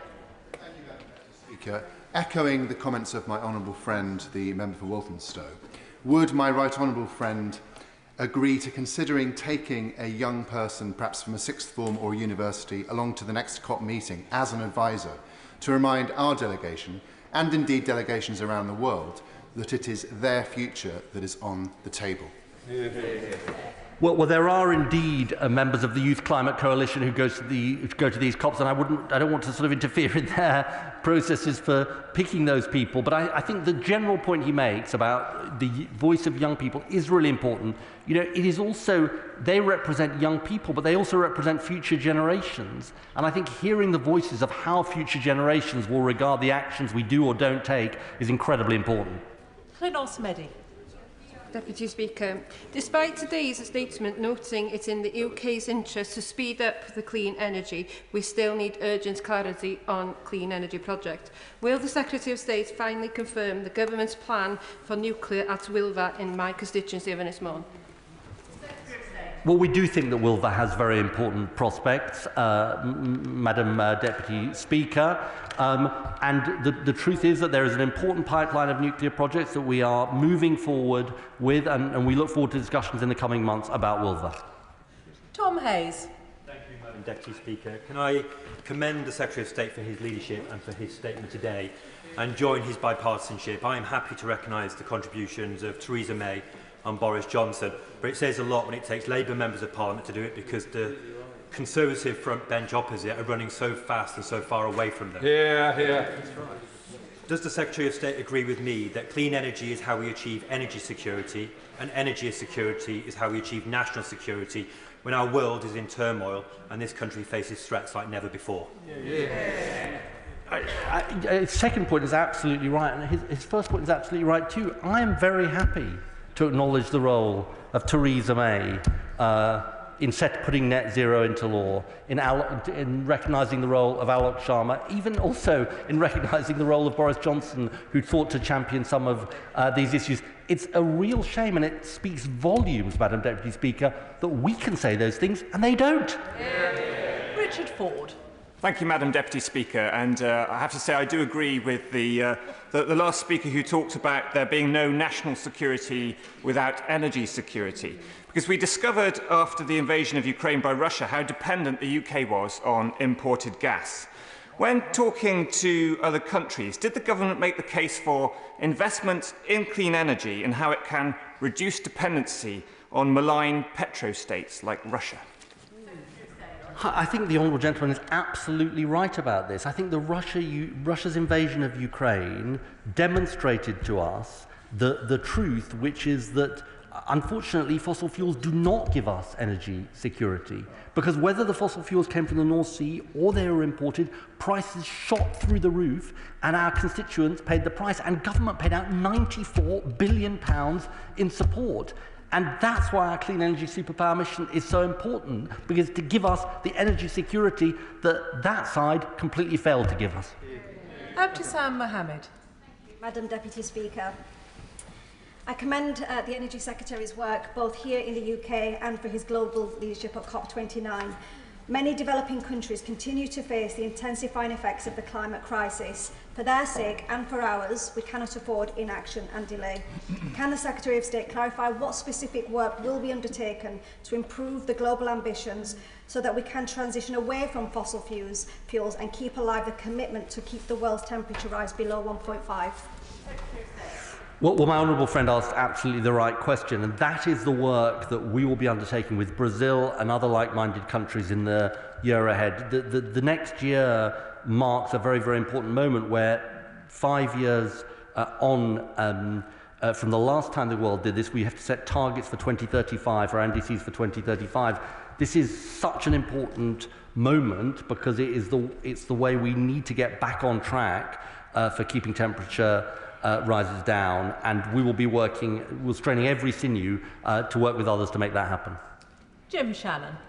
Madam Deputy Speaker, it's always a pleasure to hear the Secretary of State committing a strategy and a plan that does look forward, even though we may have some questions in relation to it. My fear, Secretary of State, has always been that the funding that has been granted, and indeed is incredibly substantial, how will the Secretary of State ensure that this huge pot of funding is used to achieve the necessary aims and not siphoned off or lost in the process? I say this bearing in mind that pushing a pen around and making a way through red tape can be a very costly endeavour. That money needs to go to the projects that make a difference. How can this be guaranteed before we allocate any more of our taxpayers' hard-pressed money? Thank you so much. I think the honourable gentleman raises a really, really important point, which is actually, as much as developing countries were wanting the biggest possible sum in relation to supporting them, they were as worried about the quality of finance as they were about the quantum and their access to funds. Because the thing I heard time and again from developing countries was we wait years and years to actually access the funds that are available. So making sure it's spent on the right things and that it's accessible for those countries is crucial work that now needs to happen in the months and years ahead. Alistair Strathern. Thank you, Madam Deputy Speaker. Can I welcome the statement and the leadership this government showed at COP29, recognising that with the global transition well underway, the economic benefits will accrue to those who lead and shape it, rather than those who shy away from it and remain all too passive in the face of the economic forces it heralds. Can the Secretary of State set out how we'll make sure we capture those benefits so domestically and show the leadership we need to drive investment, growth and opportunities to every part of the UK to ensure that we've got a coherent economic strategy that touches every part of our nation? Well, I think both parts of what my honourable friend says are right. Since we are only 1% of global emissions, we must work with others to make sure we tackle this problem. And also, I think the biggest thing I find in this job is that clarity of purpose and direction makes a huge difference to private investors. Uncertainty is the enemy of investment. The certainty and the direction that this government is providing is absolutely the friend of companies investing in the UK. Jonathan Brash. Thank you, Madam Deputy Speaker. The constituencies like mine in Hartlepool and regions like the North East once powered the British economy. Does he agree with me that the leadership that we are now showing must secure investment for those regions that have been far too often left behind, and that investment must include new nuclear for towns like Hartlepool? Absolutely right, Madam Deputy Speaker. This is the route to reindustrialisation. Nuclear is an absolutely central part of this government's clean energy mission. As I always say to people, we need all of the technologies at our disposal. We know that electricity use is going to at least double by 2050, and so we need all of the technologies at our disposal. Mark Seward. Thank you, Deputy Speaker. Can I start by welcoming the Right Honourable Member's statement and for showing such leadership on the world stage alongside the Prime Minister. He mentioned in his statement that we have to show leadership, Britain has to show leadership in order to get the emissions down of the 99% of the rest of the world. And he also mentioned in his statement that nearly 1 billion people are at risk of drought, flooding and heat waves. Now, given the climate sceptics that now face him on the front bench opposite, can he restate for this House why it is in Britain's interests to help these people? My honourable friend is absolutely right, and the reason it is because my constituents in Doncaster have faced two supposedly 1 in 100-year events in the last 10 years or so in terms of flooding. Now, what we know is that those events will become much more extreme if we do not act. But the truth is that we can't just act on our own, we have to act with others. That is the fundamental case for multilateral engagement on these climate issues and working with others. The party opposite used to believe that, they don't seem to anymore. Stephen Osborne. Thank you very much, Madam Deputy Speaker. Can I thank my right honourable friend for his statement and also his clear global leadership over many years on this issue. A constituent, Michael Jones, a leader in climate change education, attended Baku as part of the COP delegation with a delegation of students on the climate change challenge from across the UK to lead on efforts of educating policymakers on the impacts of climate change on the next generation.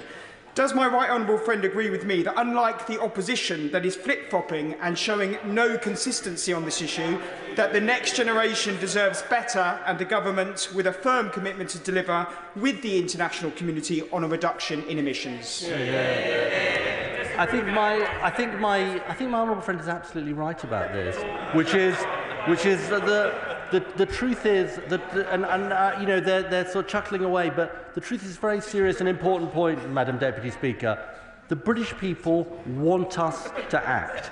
They want us to act across parties on this issue. They know it is a massive threat to our country because they see it in their daily lives and they see it on the news, and they also know it is the biggest opportunity of our country. We believe it. They used to believe it. I'm afraid they are way out of step with the British people. Which brings us to the next item of business. I will allow a few moments for those who wish to leave the chamber to do so quickly and quietly, please. And the front benches can switch over. We now come to a statement on the Get Britain Working White Paper. Secretary of State for the Department of Work and Pensions, Liz Kendall. With permission, Madam Deputy Speaker, I'd like to make a statement on our Get Britain Working White Paper, bringing forward the biggest reforms to employment support in a generation, turning a Department for Welfare into a Department for Work, taking the first steps towards delivering our bold ambition of an 80% employment rate in a decade of national renewal. Madam Deputy Speaker, nothing short of fundamental reform is needed to turn the page on the last 14 years. A legacy which left the UK as the only G7 country whose employment rate hasn't returned to pre-pandemic levels. A near record 2.8 million people out of work due to long-term sickness.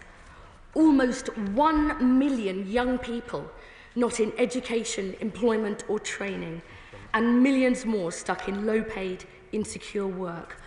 With all these problems, far worse in parts of the country, in the Midlands and the North, that were de-industrialised in the 80s and 90s, the very same places that have lower life expectancy and chronic poor health, areas which the party opposite repeatedly promised to level up, but repeatedly failed to deliver. And the result is an economic, but above all social crisis, paid for in the life chances and living standards of people right across this country, and by a benefits bill for sickness and disability that is set to rise by £26 billion by the end of this Parliament. And the reason we have ended up here is the failure of members opposite to create good jobs in every part of the country, to deliver on the NHS, and to properly reform welfare. But under our government, this will change, with new opportunities, matched by the responsibility to take them up. Because under this Labour government, if you can work, you must work. Madam Deputy Speaker, our White Paper brings in 3 major reforms. First, we will create a new Jobs and Careers Service, overhauling job centres from a one-size-fits-all service that overwhelmingly focuses on administering benefits into a genuine public employment service, providing personalised support for all. Today, I can announce we will bring job centres together with the National Careers Service in England, beginning with a Pathfinder early next year, backed with £55 million of initial funding. We'll work closely with mayors and local leaders to ensure our new Jobs and Careers Service is rooted in local communities and properly joined up with local help and support. And we'll work closely with employers to develop the service too, Because when only 1 in 6 businesses has ever used a job centre to recruit, this has got to change. For too many people, walking into a job centre feels like you're back in the 80s or 90s. So we will trial a radically improved digital offer using the latest technologies and AI to provide up-to-date information on job skills and other support, and to free up work coach time, and testing video and phone support too, because in the 2020s, you shouldn't only have to go into the job centre every week or fortnight when you could have a job centre in your pocket. And because our frontline staff are our greatest asset, we'll develop the work coach and careers advisor professions, including by launching a new coaching academy. Madam Deputy Speaker, the second major reform is our new youth guarantee, so every young person is earning or learning. This comes alongside our commitment to provide mental health support in every school, our work experience and careers advice offer, and our plans to reform the last government's failed apprenticeship levy to give more young people the opportunities they deserve. But our new youth guarantee will go further, bringing together all the support for 18 to 21-year-olds under the leadership of mayors and local areas, so all young people have access to education, training and employment opportunities, and so that no young person misses out. Today I can announce we will establish 8 trailblazers for our youth guarantee in the Liverpool City region, the West Midlands, Tees Valley, East Midlands, Cambridgeshire and Peterborough, West of England, and 2 areas within Greater London, backed by £45 million of additional funding. I can also announce a new national partnership to provide exciting opportunities for young people in sports, arts and culture, starting with some of Britain's most iconic cultural and sporting organisations, including the Premier League, the Royal Shakespeare Company and Channel 4, building on the brilliant work they already do to inspire and engage the younger generation and get them on the pathway to success. This is our commitment to young people. We value you. You are important. We will invest in you and give you the chances and choices you deserve. But in return for these new opportunities, you have a responsibility to take them up. Because being unemployed or lacking basic qualifications when you're young can harm your job prospects and wages for the rest of your life. And that is not good enough for young people or for our country. The third major reform in our white paper is our new plan to drive down economic inactivity caused by poor health.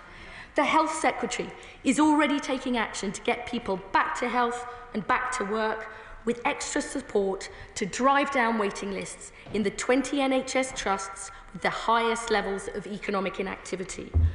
We're joining up employment and health support, expanding individual placement support to reach an additional 140,000 people with mental health problems, and delivering new WorkWell services, which includes GPs referring patients to employment advisors and other work-related support, like the brilliant service in the Junction Medical Practice in North London that we visited recently. But we will go much further and faster to tackle this issue.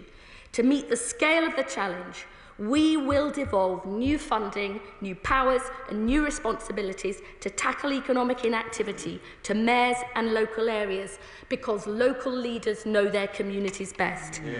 We'll support all areas in England to produce local Get Britain working plans, joining up work, health and skills support.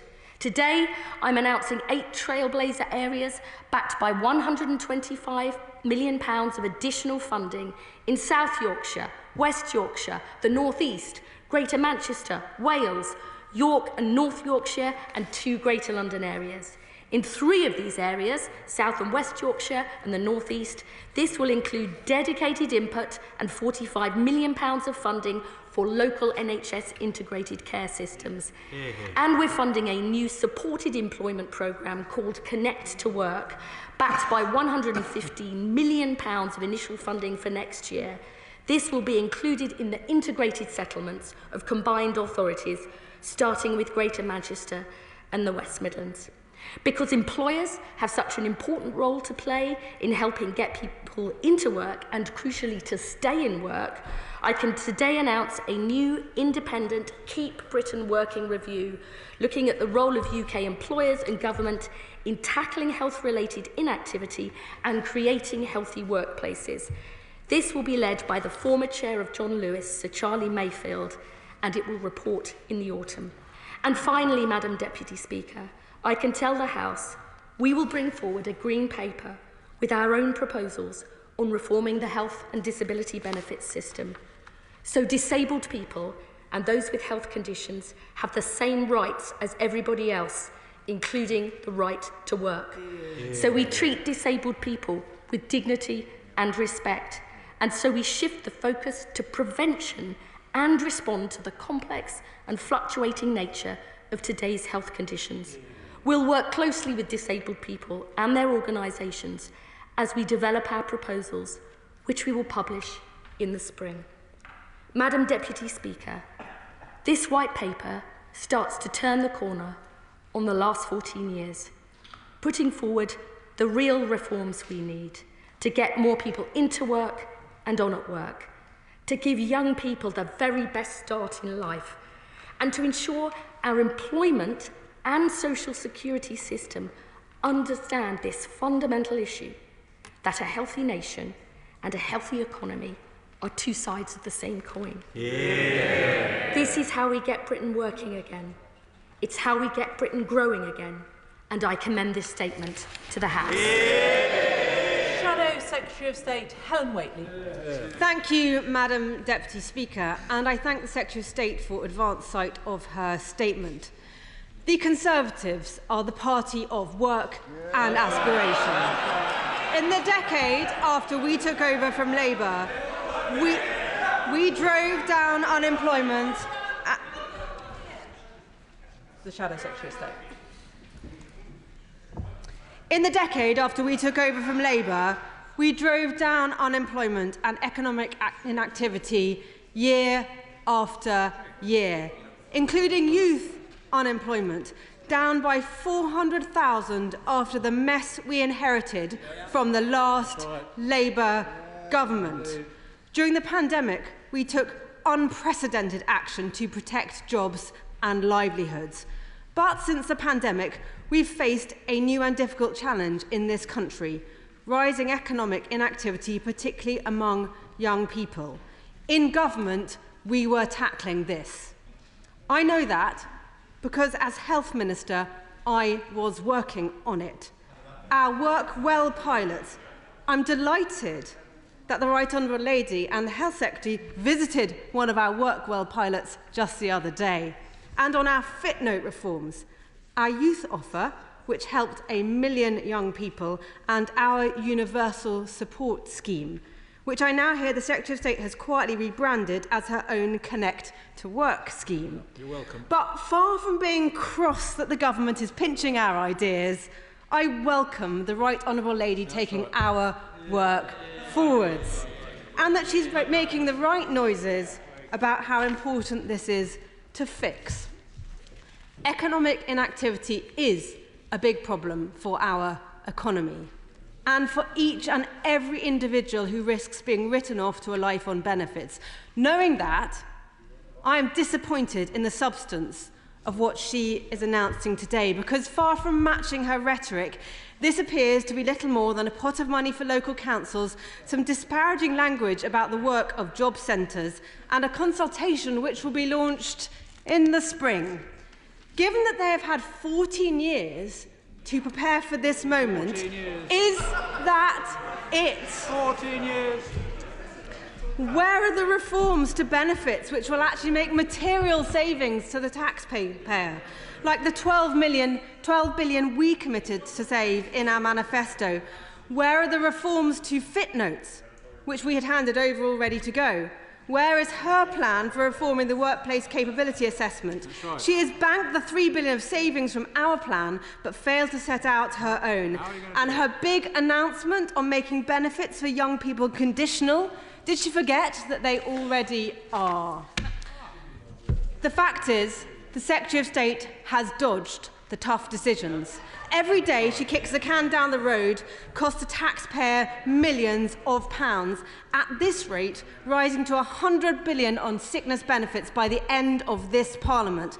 Money that instead they are taking from farmers, from pensioners, from businesses, Madam Deputy Speaker. But to get people off benefits, you need jobs for them to go into. The very jobs businesses are saying, since the budget, they will no longer be hiring for. So while the Right Honourable Lady tries to get people into work, her Chancellor is busy destroying jobs. 50,000 jobs lost from her first budget alone.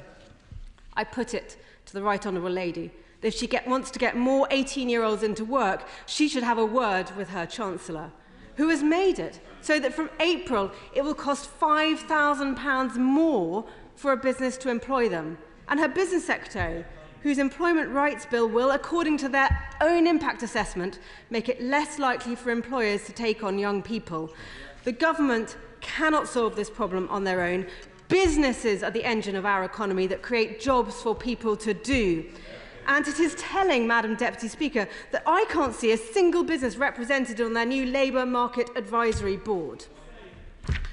I did hear the Right Honourable Lady talk about some new partnerships. But this announcement is such a song and dance about so little, I feel sure she will qualify for one of her own Royal Shakespeare Company apprenticeships. She has kicked the can. She's kicked the can so far down the road that her new partner, the Premier League, is sure to be on the phone by the end of the day.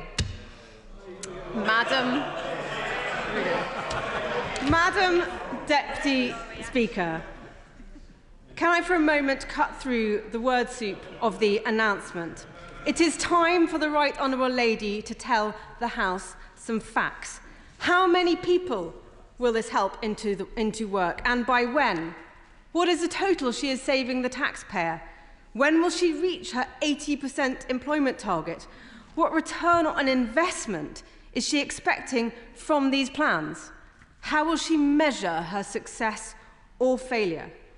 Because this is so far from the bold grasping of the nettle that she is making it out to be, and that this country needs for our economy, for taxpayers, and for the millions of people missing out on the purpose and freedom that work brings. This is simply not good enough. Tree of State. May I gently say to the Honourable Lady, who I personally like and have a great deal of time for, the only people who dodge difficult decisions on welfare are the party opposite. And the facts speak for themselves. By the end of this Parliament, the OBR says 420,000 more people will be on health-related universal credit benefits, rising from a third now to a half at the end of the Parliament. That's her government's legacy. 1 in 8 of all of our young people are now not in education, employment or training. We have seen a doubling of the number of those young people out of work due to long-term sickness, and a doubling of those young people out of work because of mental health problems. After 14 years in government, who does she actually think is responsible for that? And I'm afraid the truth is now staring her in the face. The Conservatives are now the party of welfare, and Labour is the party of work.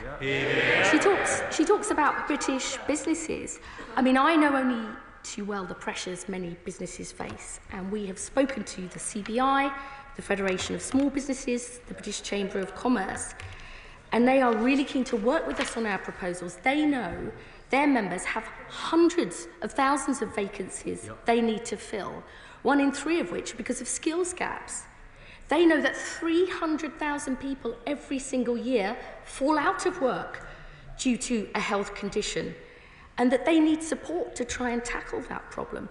I believe that the DWP and job centres should serve businesses' needs and aspirations, not be the place of last resort, which is precisely what our reforms will deliver. And I would finally just say this. The biggest challenge we face today is the growing number of people out of work or at risk of falling out of work due to health problems or a disability. And our entire employment and benefit system are simply not geared up to deal with this. We will take examples of good practice from wherever we find them, but we have got to go much further, much further. We need big reforms, not easy slogans that say people just felt a bit too bluesy to work, that do nothing to help people get to grips with the real issues in their lives. We are facing up to our responsibilities and the difficult decisions necessary to get Britain working again. It's time she and her party opposite did the same. Chair of the Work and Pensions Select Committee, Debbie Abrahamson. Madam Deputy Speaker, and I warmly welcome my right honourable friend's statement, and I look forward to reading the white paper later, and particularly in terms of the cross-departmental approach that she's taking with colleagues. I think this is absolutely essential and a breath of fresh air, particularly in relation to tackling the root causes of economic inactivity, which she's explained is around predominantly ill health. In addition to tackling the regional inequalities in employment, she'll be aware that there's also a 30% disability employment gap with 2.25 million disabled people who want to work and who are able to work. So how will she be specifically tackling this real injustice? We know that disabled people are more likely to be living in poverty than other groups. What are her specific plans in this regard? I thank my honourable friend for that important question. Myself and the Minister for Social Security are working really hard to tear down those barriers to disabled people being able to get work and get in work.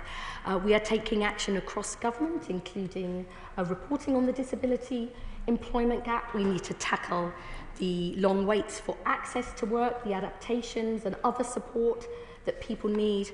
But I think we also need to have some brilliant programs that we're already seeing, supported employment programs for people with autism and learning difficulties that I and my right honourable friend, the Health Secretary, have recently visited in our own NHS trusts, which really provide a pathway to work with the right help and support. There's much more we need to do, and I look forward to discussing these issues with her and other members of the committee.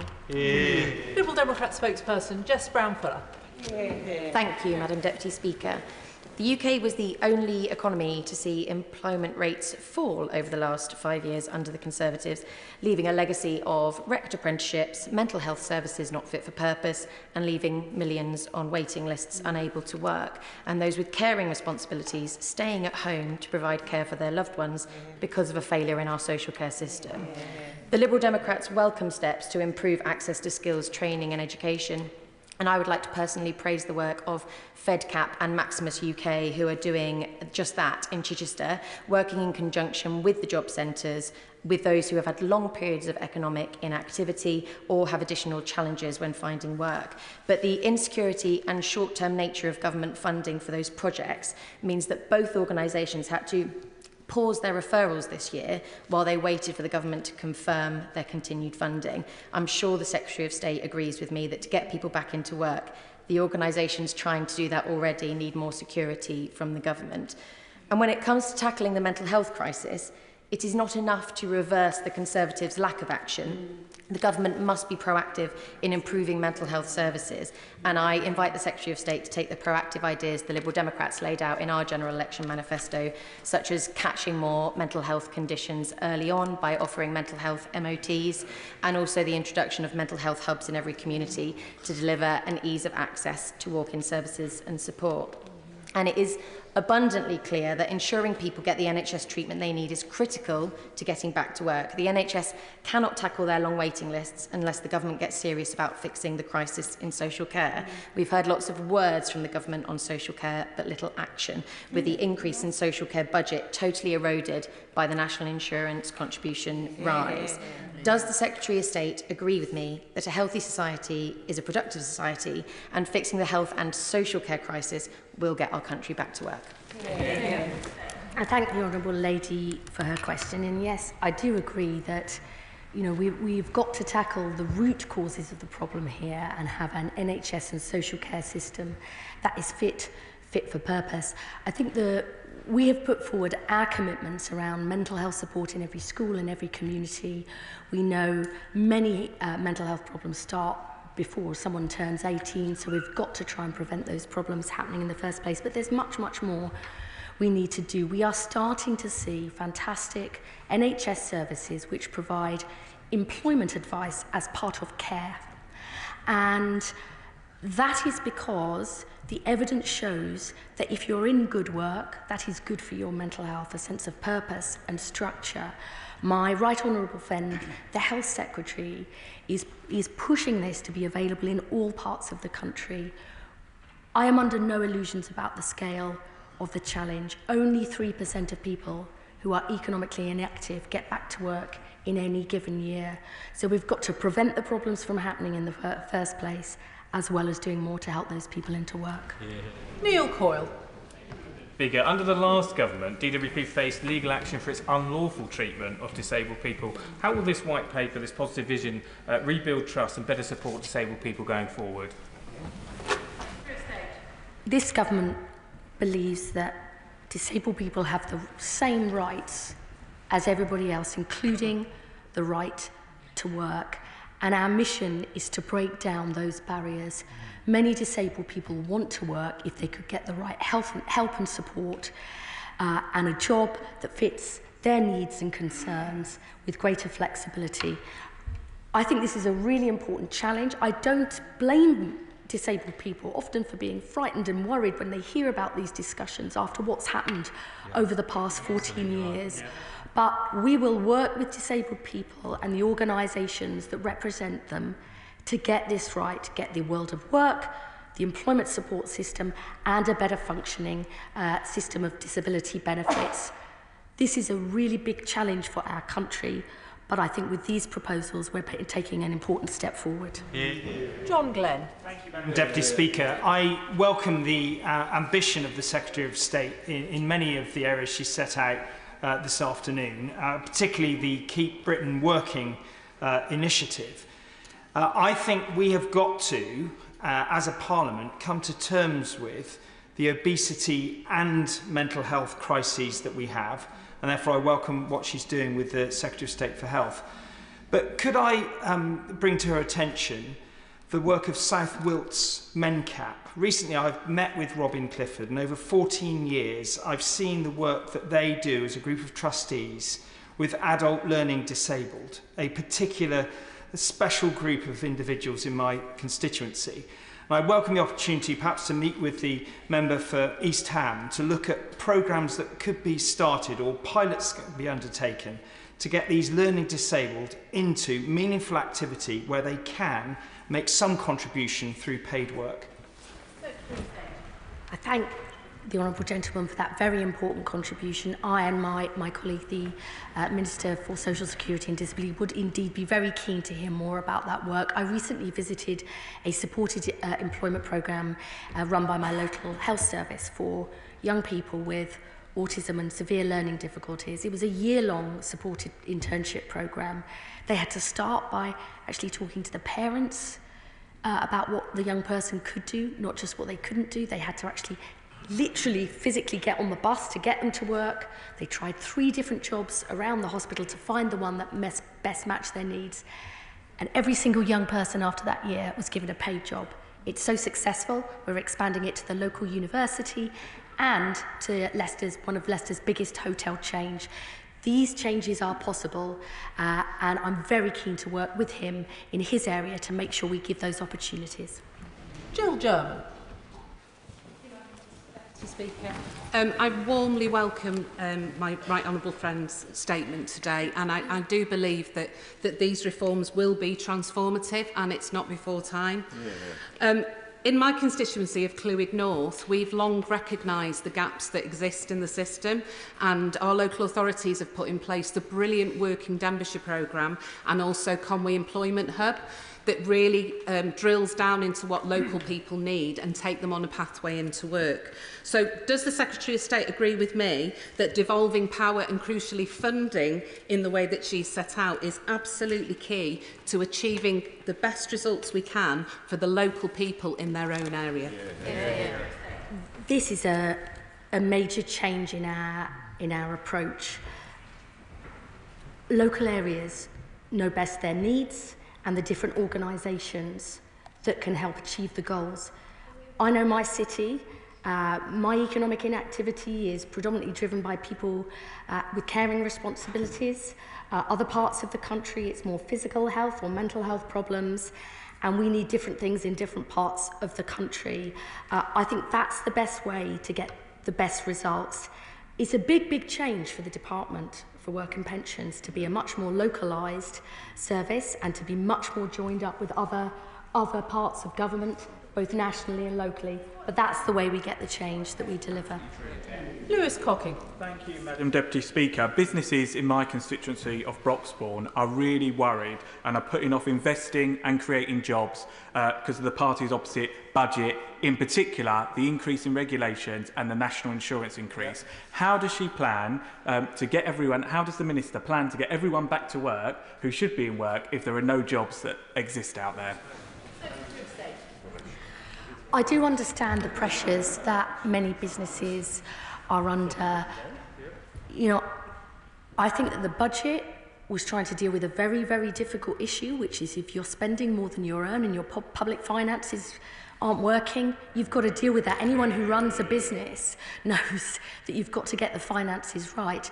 But I think many organisations do recognise that they need to recruit more people with the skills they need that meet their particular concerns. They are worried about the increasing number of health conditions, people leaving work because of that. I'm determined to work with and to serve businesses locally, and I'd be very, very happy to meet with him to talk about the specific needs of businesses in his constituents. David Pinto-Dushinsky. Thank you, Madam Deputy Speaker, and I'd like to warmly welcome the White Paper. I think it's a huge step forward. Mental health challenges have been the biggest single driver of rising inactivity among the young. And we also we know that mental health can be hugely helped by work. One study shows that even just 8 hours of work a week will reduce risk of depression and anxiety by up to 30%. Given that, what will the Secretary of State do to help support those at risk from mental health issues get back to work? Thank my honourable friend for that question. I've already talked about what we aim to do to prevent mental health problems from happening in the first place with more mental health support in schools and in the community. What I really see this as is a really fundamental overhaul of the way DWP and the NHS work together, that we start to see support into the right jobs for the right people with mental health problems as part of what the NHS does, putting those employment advisors into the NHS, the individual placement and support service, which did begin under the last government through the NHS. The results have been quite phenomenal. 40% of people in work after 5 years, and their use of the health service, their number of relapses and days they spend in hospital, reduced to better for work, better for mental health.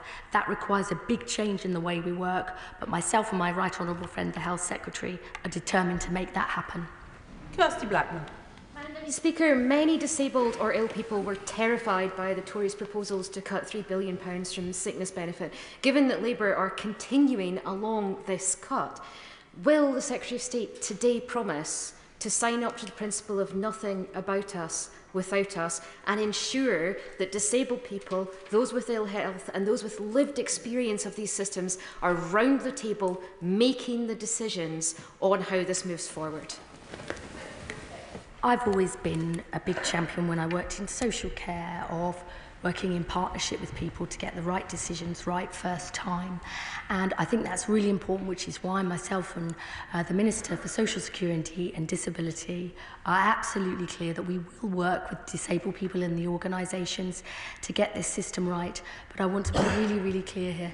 The system isn't working. You have to wait weeks on end to get an assessment. They're often overturned at tribunals. We don't do enough to prevent people from falling out of the workplace. 90% of people who get back into work after a bout of sickness do so within the first year. But we don't use that opportunity to provide the help and support that they need. We do need change. I understand how worried people are when they hear about change. But they themselves, I think, would also say the change needs to happen, and we're determined to put that in place. Joanna Baxter. Thank you, Madam Deputy Speaker. I warmly welcome the statement by my right honourable friend today, because giving people the opportunity to get on in life and have dignity and good work is at the heart of what drove me to this place. Does the Secretary of State agree with me that helping people into work in Paisley and Renfrewshire South is about getting the economy growing again, as well as putting more money into people's pockets? And can she say a little bit more about the discussions she's had with the Scottish Government to ensure that they will play their full part in making sure this works? We're absolutely determined to get more people into better paid jobs in every part of the country. That is the key to improving people's living standards and to getting the economy growing again. Our new Jobs and Careers Service will look different in Scotland because the Scottish Government is responsible for running the Careers Service there, but we are already in discussions about how we make sure our plans meet the specific needs of people in Scotland, including in her constituency, and I look forward to receiving her ideas and suggestions, as I know she will always provide. Richard Holden. Thank you very much indeed, Madam Deputy Speaker. I want the Secretary of State to succeed. I want her to be part of the first Labour majority government ever to leave office with employment higher than when it started. I had hoped today to hear a little bit more about reform rather than just a review, but it is a welcome step in the right direction. What businesses in Basildon and Billericay have been telling me is that while I'm sure they'll welcome some of the schemes, and I'm sure some of those schemes will go on to do good things, they are absolutely terrified by both the taxes coming through national insurance and the hit on them through business rates as well. And with the OBR saying there's going to be at least 50,000 jobs a year going because of those changes, where are the people that she's hoping to get off benefits and into work going to find that employment? Secretary of State. As I've said to other honourable members here, I am really keen to talk to businesses in his constituency and right across the country about the challenges that they face. We did take a decision when we got into office that we couldn't continue with the fantasy economics, that you can't spend more than you earn, that we have to invest in the long-term physical infrastructure of the country, but also in our people, who are our best assets. So we've got to get the NHS back on its feet. I know the issues that businesses face, but they are also thinking about the longer term, the vacancies, how on earth they get the skills they need that are particular to their own business in that area. And I'm very, very happy to talk to the honourable gentleman about that if he would like. Clive Efford. Speaker, I welcome the statement from my right honourable friend, and particularly the coaches and assistants for young people getting into work. But what she describes seems to fit neatly with what the government is proposing in terms of the green economy and highly skilled, well-paid jobs. Can she say something about how the training for those jobs will play a part in getting those people from unemployment into work? My honourable friend hits the nail on the head. The Get Britain Working white paper is part of a much wider series of reforms the government is making to create more good jobs in every part of the country, including in green energy and through our modern industrial strategy, and our plans to make work pay through the New Deal for working people. Yesterday, I was at a college actually in Peterborough, where they are looking at how they upskill young people to get the clean, green energy jobs of the future. That needs to happen in every part of the country, because we want the new jobs that we are creating to be available to those who need them most. And that is something that we haven't really managed to fit together before, getting the DWP and our Get Britain Working plans underpinning our local growth plans. That is a big change, but something we have to deliver to make sure that everybody in this country benefits from the jobs we are creating in future. Christine Jardine. Thank you very much, Madam Deputy Speaker, and I welcome much of what the Secretary of State has said, and I'm delighted that she's assured us that there's going to be discussions with the Scottish Government about plans for Scotland. But throughout the past 2 or 3 years, I've had businesses in my constituency tell me that they cannot get people to work for them. They are concerned about that, so this strategy will be welcome. But does the Secretary of State appreciate that many of us see a contradiction in this policy and the national insurance changes? Because a major employer in my constituency of Edinburgh West tells me it's going to cost them £250,000 extra a year, and they won't be taking on seasonal workers because they can't afford it. So how does that damaging policy for business go alongside trying to encourage more people back out to work? I think businesses, of course, they face these pressures, but I think many businesses also understand you have to actually have a government that is looking at the fundamentals. And we did face a problem with the public finances when we got into government.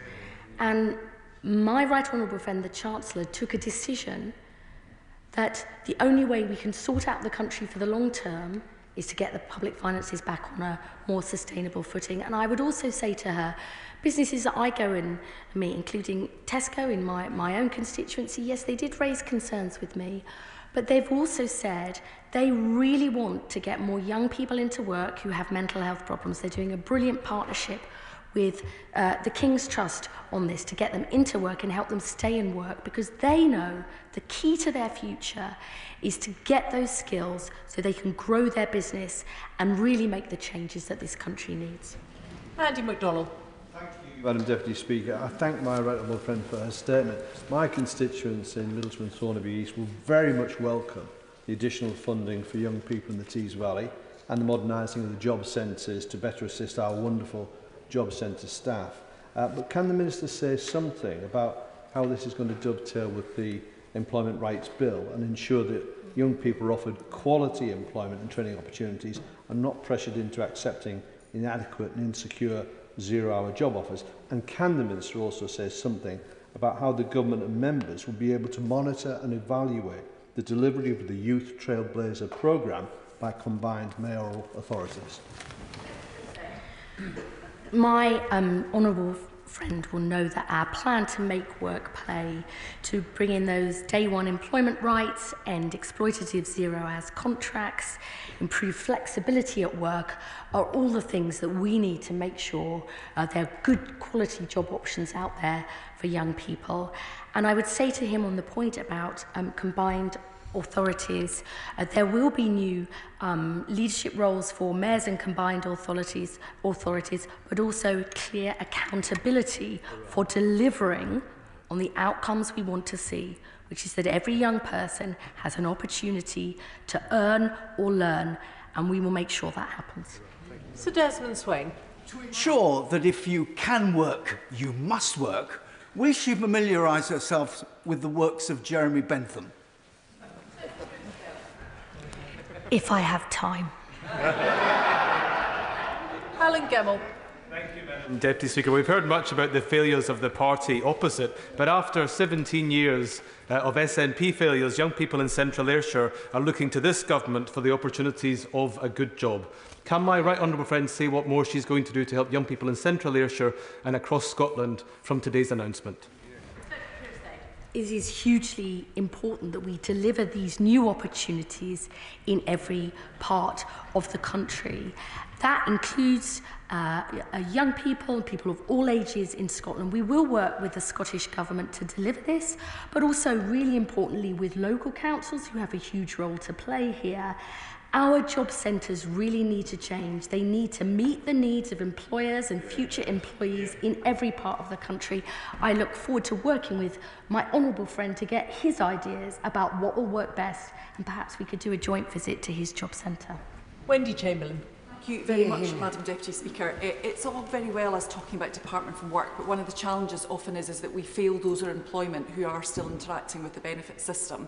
I've got a number of constituents in North East Fife who are paid on a 4-weekly basis, but also claim universal credit, which means 1 month a year they lose their universal credit. And being told simply to try and put money aside to bridge that gap isn't, I don't think, a professional way for us to support those people. I know it's been an ongoing challenge, but is the consultation going to look at issues such as these? The Honourable Lady raises a really important point, and we have a clear manifesto commitment to review universal credit, to tackle poverty and to make work pay. That issue has been raised a lot with me, and my Right Honourable friend, the Minister for Social Security and Disability, and I'm sure it's something that he will be looking closely at, because we need our benefit system to match the reality of people's working lives today. So that's a very important point she's raised. Yuan Yang. Thank you, Madam Deputy Speaker. I very much commend Youth Guarantee. In my constituency of Earley and Woodley, there are many businesses who've invested in the high-tech industries of the future. However, I do speak to young people and their families who are concerned about getting jobs at the first rung of the ladder in the present day. There'll be 3,000 undergraduates graduating from the University of Reading this year, a further 3,000 people turning 18 in my constituency, and asked the Minister what she and her department can do for those young people to ensure that local jobs and skills training opportunities match the economic advantages of the area that they're from. I mean, I personally believe that we actually need to start much younger than 18 with good work experience and careers advice in schools. I've certainly seen that in my own constituency, whereas as young as in primary schools, teachers have been bringing in people from different jobs, in different professions, to open children's eyes and their minds to the possibility of the world of work that's out there. This is why I think we need to bring together everything that's happening in our schools, our colleges, and the world of work. That is the way that we open up possibilities for young people in future. The Youth Guarantee, I hope, in local areas will do precisely that and provide the opportunities that her young constituents need and deserve. Jim Allister. Thank you, Madam Deputy Speaker. I note that the white paper is called Get Britain Working Again, not Get the United Kingdom Working Again. Now, I appreciate there are devolution issues, but when I listen to her statement, I find it is very England-only orientated. There are references to national partnerships, but where does this fit within the matrix of getting the United Kingdom working again? And will there be Barnett consequentials, and then will it be left up to the sometimes failing devolved institutions? I thank the honourable gentleman for his question. Actually, Northern Ireland has one of the highest rates of economic inactivity in the United Kingdom, and that is a real concern, I'm sure, for him and for me. I've already spoken to the minister responsible, and I think there are things that we could look at that are happening in Northern Ireland to see whether there are lessons that could be learned for elsewhere in the country. We will always work closely with the devolved administrations to make sure our plans match people's needs in every part of the country, because that's what his constituents and the country as a whole deserve. John McDonnell. Madam Deputy Speaker, the picture's opposite. It looks like the Conservative Party have adopted a policy of a 3 or 2 day week to tackle the unemployment rate. Can I refer to my register of interests as chair of the PCS parliamentary group? From the tone and the statement today, my understanding of the government's position is an acknowledgement that it will be support, not sanctions, that will tackle this issue overall. And that support will come from new employment centres within our constituencies, staffed by fully trained, motivated and well-paid staff at SELC. The Secretary of State has mentioned meeting businesses and with mayors. Could I ask also that she meets with the trade unions, and we'd welcome a meeting with her from the PCS parliamentary group to talk through the rollout of this particular programme, which will benefit both the staff themselves and, in addition to that, the recipients of their services. I thank my right honourable friend for his question. I think our 16,000 work coaches and other frontline job centre staff are our biggest asset. Some of them have worked for the DWP for 25, 30 years because they care about their communities. I think they have been stifled by the system that's had this sort of overwhelming focus on monitoring and administering benefits. They know what their local areas want and need. I spoke to the head of the TUC yesterday about our plans, and I'm sure myself or the Minister for Employment will be very, very happy to meet the PCS to talk about how we take these plans forward. Sarah Dyke. Deputy Speaker. I thank the Minister for this statement. 13% of jobs in Somerset are in manufacturing. Many in the defence industry, such as Thales in Temple Combe, RNAS Yeovilton, in my constituency in Leonardo, nearby. The manufacturing industry contributes £1.87 billion to our local economy, which is more than any other single industry. However, data shows that women represent only 30% of the STEM workforce. So does the Secretary of State agree with me that we should be making more targeted interventions to support more women into this important industry? 100%. I could not agree with the Honourable Lady more. We need to get more women into manufacturing, engineering, all those STEM subjects. And indeed, I met many apprentices yesterday on a visit to Peterborough College, young women who said, this is for me, more women need to do this. It's a great job, a great career, great pay, 100%. Conor Rand. Madam Deputy Speaker, and it's wonderful to hear from our right honourable friend that Greater Manchester will be one of the trailblazer areas for these vital reforms. But when I speak to businesses in Altrincham and Sale West, they tell me that the greatest challenge they face is recruiting people to fill vacancies. So can the Secretary of State outline a little further how these plans will ensure that businesses can recruit the skilled staff that they need and give young people in my constituency great opportunities in the process? I think this is really one of the biggest challenges many employers face, and the reason why many are so keen on apprentices, as I was told yesterday, is we can, mould young people with the specific skills that their company needs. I think that there's two things here. One is that we are reforming the apprenticeship levy into a new growth and skills levy, so businesses can have much more flexibility in how they use that. But also, I think there's a lot of young people who have missed out on those basic skills, maths and English GCSE, who can't even get onto an apprenticeship. So we need that training or those foundation apprenticeships, which is a key part of the changes that we want to make and that we want to spread through our youth guarantee, including across Greater Manchester. Anne Davies. Diolch, Madam Dirprwy Llafarydd.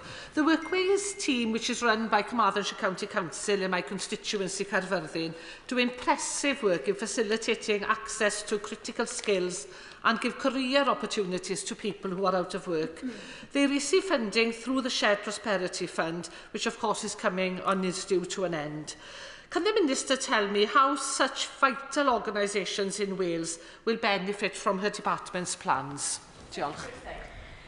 I think the whole point of devolving responsibility and accountability to mayors and local leaders is precisely because they will know best the organisations that they need to involve in tackling economic inactivity, in delivering the youth guarantee, and in really embedding job centres into local communities. That is precisely why we're making these changes. The UK Shared Prosperity Fund, there is an additional £900 million for 25-26. That is a key part of this that we need to join up. But I'm very happy if she writes to me with information so I can look at that in more detail. Nadia Whittam. Thank you very much, Madam Deputy Speaker, and I thank the Secretary of State for her statement. Barriers to employment and a lack of workplace support for disabled people remain persistent challenges, as well as inadequate social security payments for everyone, regardless of employment status. Can my right honourable friend reassure disabled people that the government's new support measures will not be conditional on being able to work and that no one will be sanctioned for non-attendance at medical appointments? I mean, I think sanctioning people because they go to the NHS to get themselves as fit and healthy as possible is completely the wrong approach. I understand why disabled people, when they hear talk about helping people into work or reforms to sickness and disability benefits, why they're worried because of what happened over the last 14 years. We are determined to break down those barriers to work. I think many disabled people, given the right help and support and the right flexibility to work, could work and want to work. That's what we are focused on, and that's what we're determined to deliver. Bobby Dean. Deputy Speaker. In Carshalton and Wallington, we have got a fantastic local social enterprise that has been helping adults with disabilities back into work. They've even recently set up a cafe which is entirely run by adults with learning disabilities. How does the department plan to take evidence from innovative organisations like this? And will she meet with the organisation to find out about the work they've been doing?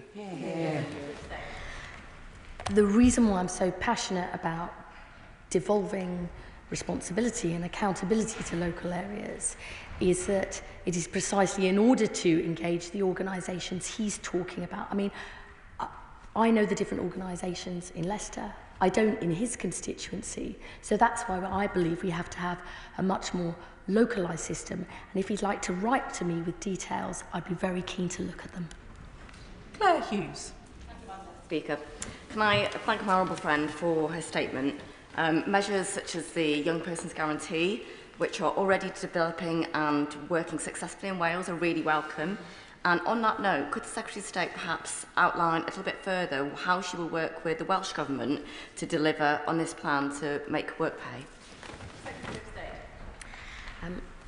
As my honourable friend said, there's already a Young Person's Guarantee in Wales.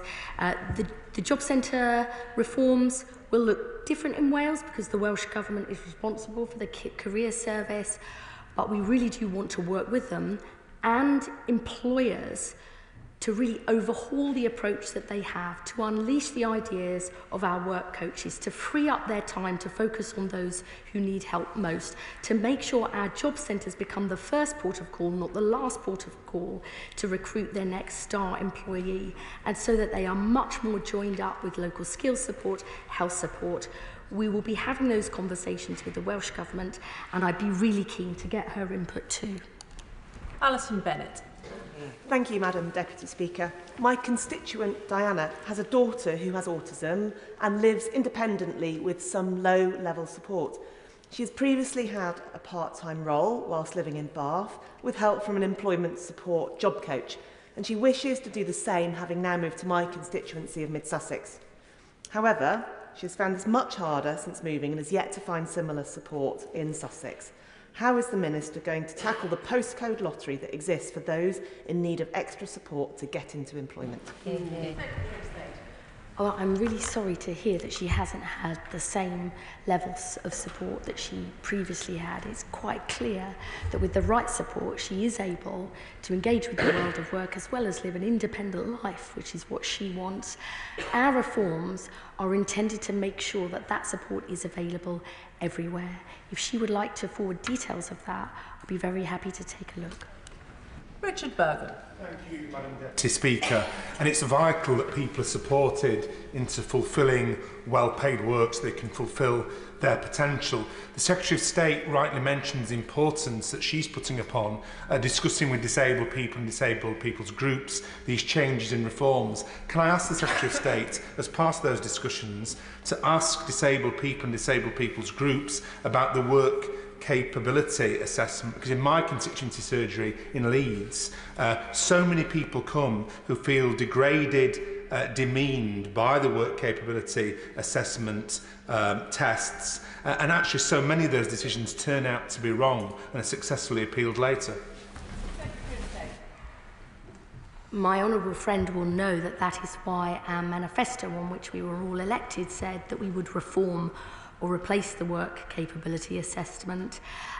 People wait for both for that and for PIP for between 14 and 18 weeks on average to get an assessment. Around 70% of decisions on WCA and PIP can be overturned at tribunal. We need a system that gets the right decision right first time, because that, I think, is what disabled people need and it is what they deserve. Sian Berry. Thank you, Madam Deputy Speaker. The Secretary of State has given us some positive new spending plans today, but also really mixed messages for young people. Some investment on the one hand, new conditions, what she calls responsibilities on the other. So will the Secretary of State commit to really work with and empower young people to shape this new spending in local areas, potentially challenge any new conditions on support, particularly neurodiverse young people whose perspectives are vital and who are really worried what this will mean for their well-being and life chances? The white paper will include a new youth employment panel so that we genuinely engage with young people in developing our proposals. But let me say this, I really believe that it is vital that young people are in education, employment or training when they're young, because the impact that if they're not can be lifelong. Today's world, if you lack basic skills, is brutal. And if you are unemployed when you're young, that can have a lifelong impact on your future job prospects and earnings potential. So I do believe that alongside genuine new opportunities, there should be a responsibility to take them up. And you know what? I've never met a young person who doesn't want to work, who doesn't want to get skills, who doesn't want a chance. We will fulfill our side of the bargain and meet our responsibilities to provide those opportunities. And I believe, just as they did on the New Deal for Young People and the Future Jobs Fund, which the last Labour government set up, young people will take those chances up. Sam Carling. Madam Deputy Speaker, may I thank the Secretary of State for coming to set out these measures today around getting Britain working. And I'm also really pleased to see that Cambridge and Peterborough has been included as one of the areas for trailblazing in the Youth Guarantee. On Friday, I had a roundtable with local businesses, and one of the main things that was coming through from that was the lack of ability to recruit skilled people locally. So could the Secretary of State please outline how the measures she set forward today will help to address that situation? I thank the Honourable Gentleman for his question. I've already spoken quite a lot about changes to the apprenticeship levy, which I think are important, but there are many other things that we can do. We've seen real success with what's called sector-based work academies run by job centres. These are short 6-week courses giving the specific skills an employer needs alongside guaranteed work experience for the potential employee and a guaranteed interview. They have had a huge success for the person looking for work and for the employer because they get someone with the skills they actually need. We are committed to doing that this year, and I hope we will roll that out further. That's just one of many examples of how we can change our job centres and the DWP to better serve employers and their needs. Lisa Smart.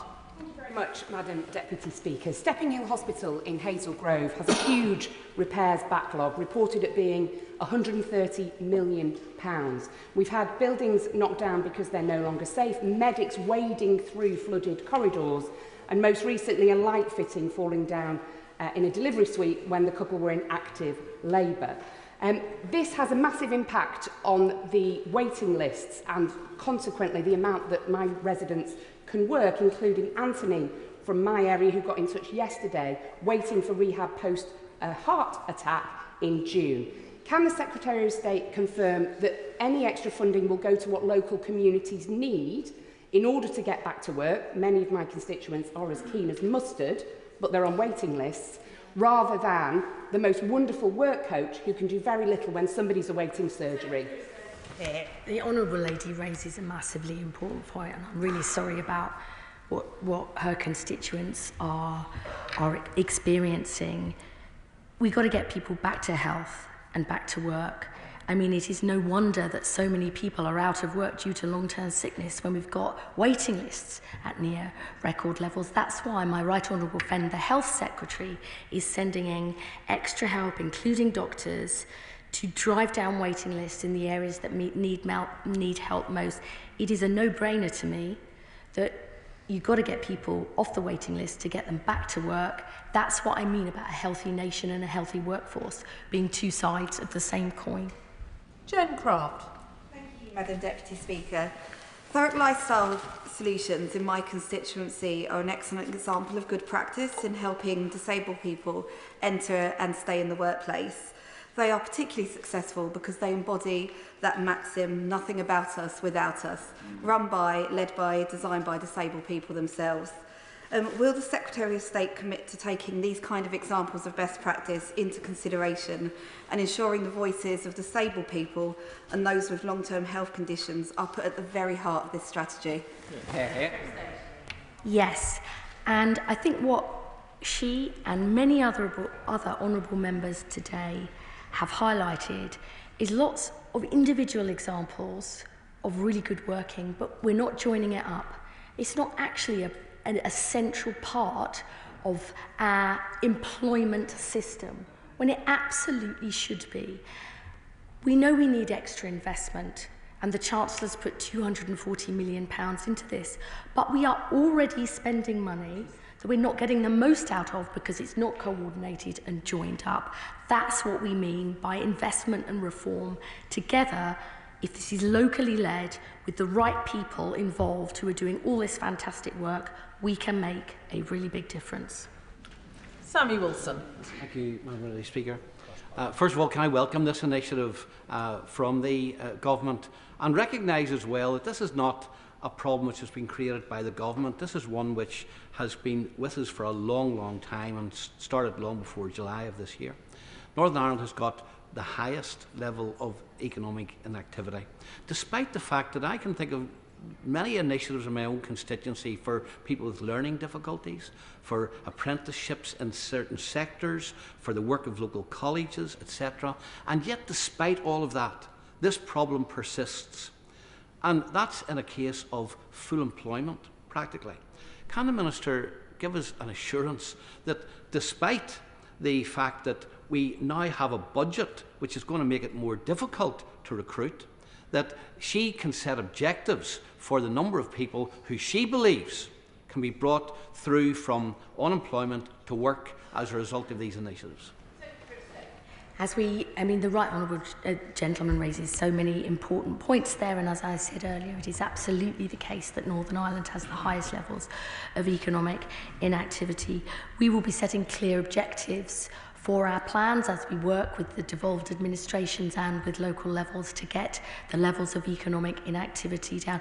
This will be challenging because, as I said earlier, only 3% of people who are economically inactive actually get back to work each year. We need to increase that, and the only way we do it is by much more fully joining up work, health and skills support. I think too much of the focus of welfare reform over the past 14 years has been about the benefit system alone. The benefit system clearly can incentivise or disincentivise work, and we want it to incentivise work, but we also know it's all this other support, work, health and skills, that we need to join up if we're really going to get every part of the United Kingdom working again. I think it might be helpful to say that this statement's going to run until 3 o'clock, so short questions, short answers would be very helpful. Andrew Lewin. Thank you, Madam Deputy Speaker. It is a sad reality that there are fewer people in work today than in 2019 before the pandemic, so I'm under no illusions about the scale of the challenge. And when I talk to young people in Welwyn Hatfield, the thing that most concerns me is that they cite problems with their mental health so often as being a barrier to get into work or to progress in work. Could my right honourable friend reassure me that she will work in lockstep with the Secretary of State for Health, because we on these benches understand that investment in a healthy workforce is a down payment on future prosperity for us all? Yeah. In the interests of brevity, yes. Ian Sollom. Thank you, Madam Deputy Speaker. St Neots, in my constituency, is the largest town in Cambridgeshire. It does not have a job centre. Residents in St Neots have to travel up to Huntingdon to, each week for their benefits. Where that absence has been, social enterprise has taken place. I attended the launch of the St Neots Citizens Hub last week that aims to connect individuals with opportunities, employers with talent, and really provide a safe space in the heart of the community to address those fundamental issues of skills gaps, including life skills, social isolation, financial insecurity. It sounds like a great example towards that new model of job centre. But would she ensure that staff at the job centre in Huntingdon could come down for 1 day a week and ensure that residents don't have to keep making that journey up to Huntingdon. Thank you. Is a really important point. I think we want to see more of our work coaches going out to where people are rather than always expecting them to come in. And if all of that help and support is being provided, it sounds like exactly the sort of places that our work coaches should be based, and I will certainly bring that up with them. Amanda Martin. Madam Deputy Speaker, these changes are fantastic and much needed in getting Britain back to work after 14 years of dismissal and neglect of real lives and real people under the last government. However, Madam Deputy Speaker, areas like Portsmouth North don't have a devolution deal yet. So can the Secretary of State assure me and give details of how those not in work in Portsmouth North will be able to get support and get back into work, and how we can make our job centre accessible to lift the children out of poverty, to lift people back into the community? I want to reassure my honourable friend it's the same for me in my city. We don't have a devolution deal. The overhaul of our job centres, the drive to tackle economic inactivity with local Get Britain working plans, and our youth guarantee, whether you're not part of a mayoral or combined authority, that will be led locally, including through the local council. We are determined to deliver in every corner of the country because we believe everybody deserves an opportunity to work, and that's also what our country needs to get growing again. Richard Ford. Madam Deputy Speaker, Stephen Tyso from East Devon used to be a police officer here in London in the Metropolitan Police. And he showed me footage of his involvement in the riots in London over a decade ago. He was severely injured. He was regarded by the DWP as disabled. Under the new right to work for disabled people, will she ensure that public servants who have been injured in the line of duty are not going to get hounded repeatedly by assessors? I don't want to see people being hounded. I want them, if they are able to work, to get the support they need to do that. And I think that is the big challenge that we face. There are actually more disabled people working than ever before. But for many others, sometimes the conditions that they have may fluctuate. The world of work and the benefit system needs to understand that. I'm not interested in hounding people. I'm interested in providing that support. There should be conditions and responsibility within the system. That's been the case since the social security system was set up. But I really hope that that's not happening to his constituent, and if it is, maybe he could write to me and tell me more about it. Sean Davis. Thank you, Madam Deputy Speaker. Those who can work should work, but so should the support services as well. I welcome the Secretary of State's statement that transforms the public service around this. And following in the work the Local Government Association did in terms of work local, many of the principles have been embraced. When I was the leader of the council in Telford and Wrekin, when we were driving down youth unemployment, we were expected to pay a data charge to the DWP to share data under the last Conservative government. Will the Secretary of State assure me that that will not happen under these plans to work local? I will take that away and look at it. It seems to me to be completely the wrong approach to put barriers in the way of data sharing. If I look at some of the best innovations, I think particularly in Barnsley Council, where they have really shared the data between the health service, the job centre, DWP, about the people who are facing barriers to work, what needs to happen to put them right. We've got to enable that to happen everywhere. I want to tear down those barriers, not put more up. So I will definitely take that issue away. Jim Dixon. Thank you very much, Madam Deputy Speaker. Can I welcome the innovation and the energy in the White Paper? It will make a huge difference to people and businesses across the country. In relation to the very welcome 8 Trailblazer schemes announced today, can the Secretary of State set out how young people in areas without mayoral combined authorities will see support, such as my residents in Dartford and across the Thames estuary, where we want to see the fair growth that the government is offering? I 100% want young people and all his constituents in Dartford to have the same chances. As I said in my reply earlier, I don't have a combined authority in my city, so I am acutely aware of this issue. That will be for local councils to lead. They will be developing local Get Britain working plans. They will be the responsible and accountable body over our youth guarantee. We have to deliver this everywhere because talent is everywhere, but opportunity is not. And that's what we all came into politics to change. Andrew Peggs. Speaker, this is a momentous white paper by a momentous Secretary of State. Yesterday I had the great privilege to take my honourable friend to Peterborough College to meet excellent businesses and apprentices doing brilliant work, such as EML, Baker Perkins, Taylor Rose and Codem and Gen Phoenix. Those businesses and learners are excelling in a system which has failed too many of our young people. Apprenticeships down, youth unemployment up in my city. Can my right honourable friend tell us how quickly we can get going on these new trailblazers? I want to thank my honourable friend for an amazing visit yesterday, and I hope he passes on my thanks to Rachel at the local college and all the local businesses and apprentices. I agree with him. When the number of apprenticeship starts for young people dropped by 38% under the last government's apprenticeship levy, when in Peterborough more than 1,350 young people are claiming benefits, the majority not in work, we have to act swiftly, and we will. These programmes are starting immediately in the new year. I look forward to working with him and all those businesses and the college in Peterborough to put our plans into action, because we are determined to deliver. Katrina Murray. Thank you, Madam Deputy Speaker.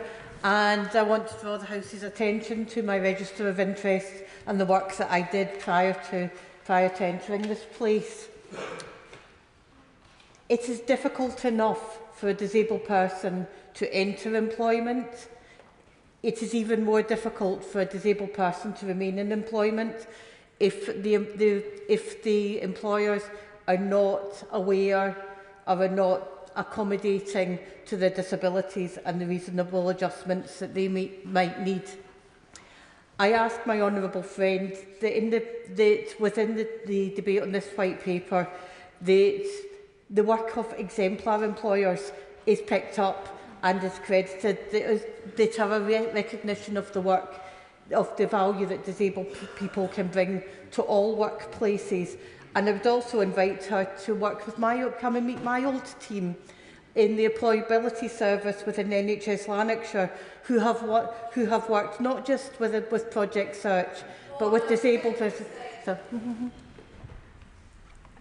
The issue she raises is so important, and Sir Charlie Mayfield, who will be running our Keep Britain Working review, will indeed look at best practice, some great employers who really understand what needs to happen to help disabled people get work and stay in work. So I'm sure if she will write to me about that exemplar working, I will make sure he sees it. Dr. Scott Arthur. Madam Deputy Speaker, yesterday I was proud to host a reception from RNIB, and I heard that right across the UK, people with failing eyesight aren't getting the support they need either from the health service, from local authorities, or from the employer, and they're falling out of work because of this. So can this be addressed as part of the programme outlined today? We will certainly speak to RNIB to make sure those points are included as we take our Get Britain Working white paper forward. Blair McDougall. If you, Madam Deputy Speaker, search the record of this place, you'll see the phrase "no child left behind" mentioned over and over again. But during the pandemic, children were left behind. They've been washing up on the shores of social work, of the police sometimes, and of childhood mental health services. And I know from visiting my job centre in Barrhead that they're now washing up in their shores as well. What will this white paper do to help that COVID generation who were left behind? Very first thing my job centre manager in Leicester said to me when, after I was appointed to this role in opposition, when I visited, the first thing he said was about the big problem was young people, mental health problems, the COVID generation. They deserve more opportunities to earn and to learn. And the country has to do this, because for me this is the most concerning problem that we face, the rapid increase in young people not in education, training or employment. The youth guarantee, I think, is something we know we can deliver. We did it when we were last in government with the New Deal for Young People and the Future Job Funds. This is a version of that. facing the problems of today and tomorrow, to give that COVID, that pandemic generation, the chances and choices they need to build a better life. Mark Stewards. Thank you, Madam Deputy Speaker. Can I start by welcoming the statement made today and the white paper? I think that she has confirmed that we are definitely the party of work. Now, there's so much good stuff in this statement, this white paper. Reforms to job centres, the youth guarantee, joined up health and job support, but I particularly welcome the talk of a right to work. I speak to disabled constituents in my constituency, Leeds South Western Morley, and they tell me that they are desperate to get into employment but can't find employers that meet their needs. So without knowing the specifics, what general assurances can she give those constituents that they will be able to find work under this white paper? This government understands that the benefit system is important in whether it incentivises or disincentivises work, but we also have to address people's skills, their barriers to work, including for disabled people, the need to work much more closely with employers so they understand the benefits of keeping people in work or getting them back to work. This is a huge agenda, and the DWP has, I think, been too centralised and too siloed and not joining up all this support. Our work coaches are desperate to make this happen, and under these reform programmes, that's exactly what we'll do. John Slinger. Deputy Speaker, does my right honourable friend agree with me that supporting people into work, yes, through government action nationally and of course locally, is a very important part of being pro-business? And will she expand briefly on how the measures she's set out will benefit businesses of all sizes in my constituency of Rugby, and will she reassure them that this is the party that is not only the party of work, but also it is a pro-business party? Businesses in Rugby and across the country, the thing that they will always say is that they are desperate to recruit people with the right skills. If you haven't got the right people, you're not going to be able to expand and thrive.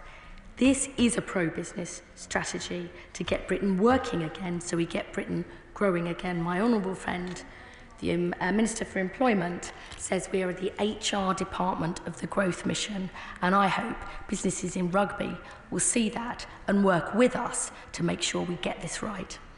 Paul Wall. Thank you, Madam Deputy Speaker. Can I warmly congratulate the Secretary of State on all her hard work in delivering this white paper today? It's a white paper that proves not only is hers a department for work, but Labour is the party of work. Whereas, judging from the sea of green opposite, the Tories are a party of slackers. I warmly welcome the fact that Greater Manchester is one of the trailblazer areas today. Could she say a little more about what she's most excited about in Andy Burnham's plans in Greater Manchester to help tackle this massive problem? Greater Manchester is actually, under Andy Burnham's leadership, really pioneering some of the changes that we want to see. Really fundamentally joining up work, health and skills support, commissioning new talking therapist services for people who are looking for work, having a new service where they're kind of brokering between people who need work and the employers, making sure employers get the staff they need, but also make the adjustments. We want to build on that and expand it because we are indeed the party of work. We believe work brings self-respect, dignity, control, as well as improving your living standards. That is something I'm very proud of, and I hope and believe these forms will deliver in every corner of this great nation, so we don't just invest in Great Britain, but in Great Britons, who are this country's greatest asset. Can I thank the Secretary of State for her point of order? Brendan O'Hara. Madam Deputy Speaker, at FCDO questions on October the 28th, the Foreign Secretary was asked by the Honourable Member for West Suffolk whether he believed there was a genocide taking place in the Middle East. In his reply, the Foreign Secretary appeared to suggest that there was not, partly because not enough people had lost their lives. I understand, Madam Deputy Speaker, that you are not responsible for answers from the dispatch box, and that's why on October the 31st I wrote to the Foreign Secretary seeking urgent clarification on what he meant. The following day, on November the 1st, I also wrote to the Attorney General asking that he immediately clarify the Government's position and confirmed that there had been no change in how the UK Government was interpreting the Genocide Convention. As of this afternoon, Madam Deputy Speaker, I have had no reply from either the Foreign Secretary or the Attorney-General to my correspondence. I therefore seek your guidance as to how I can get a reply to what I and many others regard to be a matter of the utmost importance. Very grateful to the honourable member for having given notice of his point of order. He is absolutely correct when he says that I am not responsible for the content of ministers' answers, nor indeed for their responses in correspondence from honourable members. But, and I must say this, all honourable members are entitled to expect timely responses to their letters to ministers. Now, I'm sure the Treasury bench will have noted his comments this afternoon. Which brings us to the next item of business, 10-minute rule motion. Dame Siobhan McDonough. Thank you, Madam Deputy Speaker. I beg to move that leave be given to bring in a bill to make provision about the liability of practitioners and of the organisation which employs the practitioner where a practitioner prescribes an unlicensed medicine to or carries out a non-standard treatment on a person who is terminally ill, to make provision about the import, storage and use of equipment and unlicensed medicine for the purpose of such prescriptions or such treatment and for connected purposes. Advances in medical science wait for no man or woman, unless, of course, you are one of the thousands of people in the UK each year diagnosed with a rare cancer, in which case you are likely to receive the NHS treatment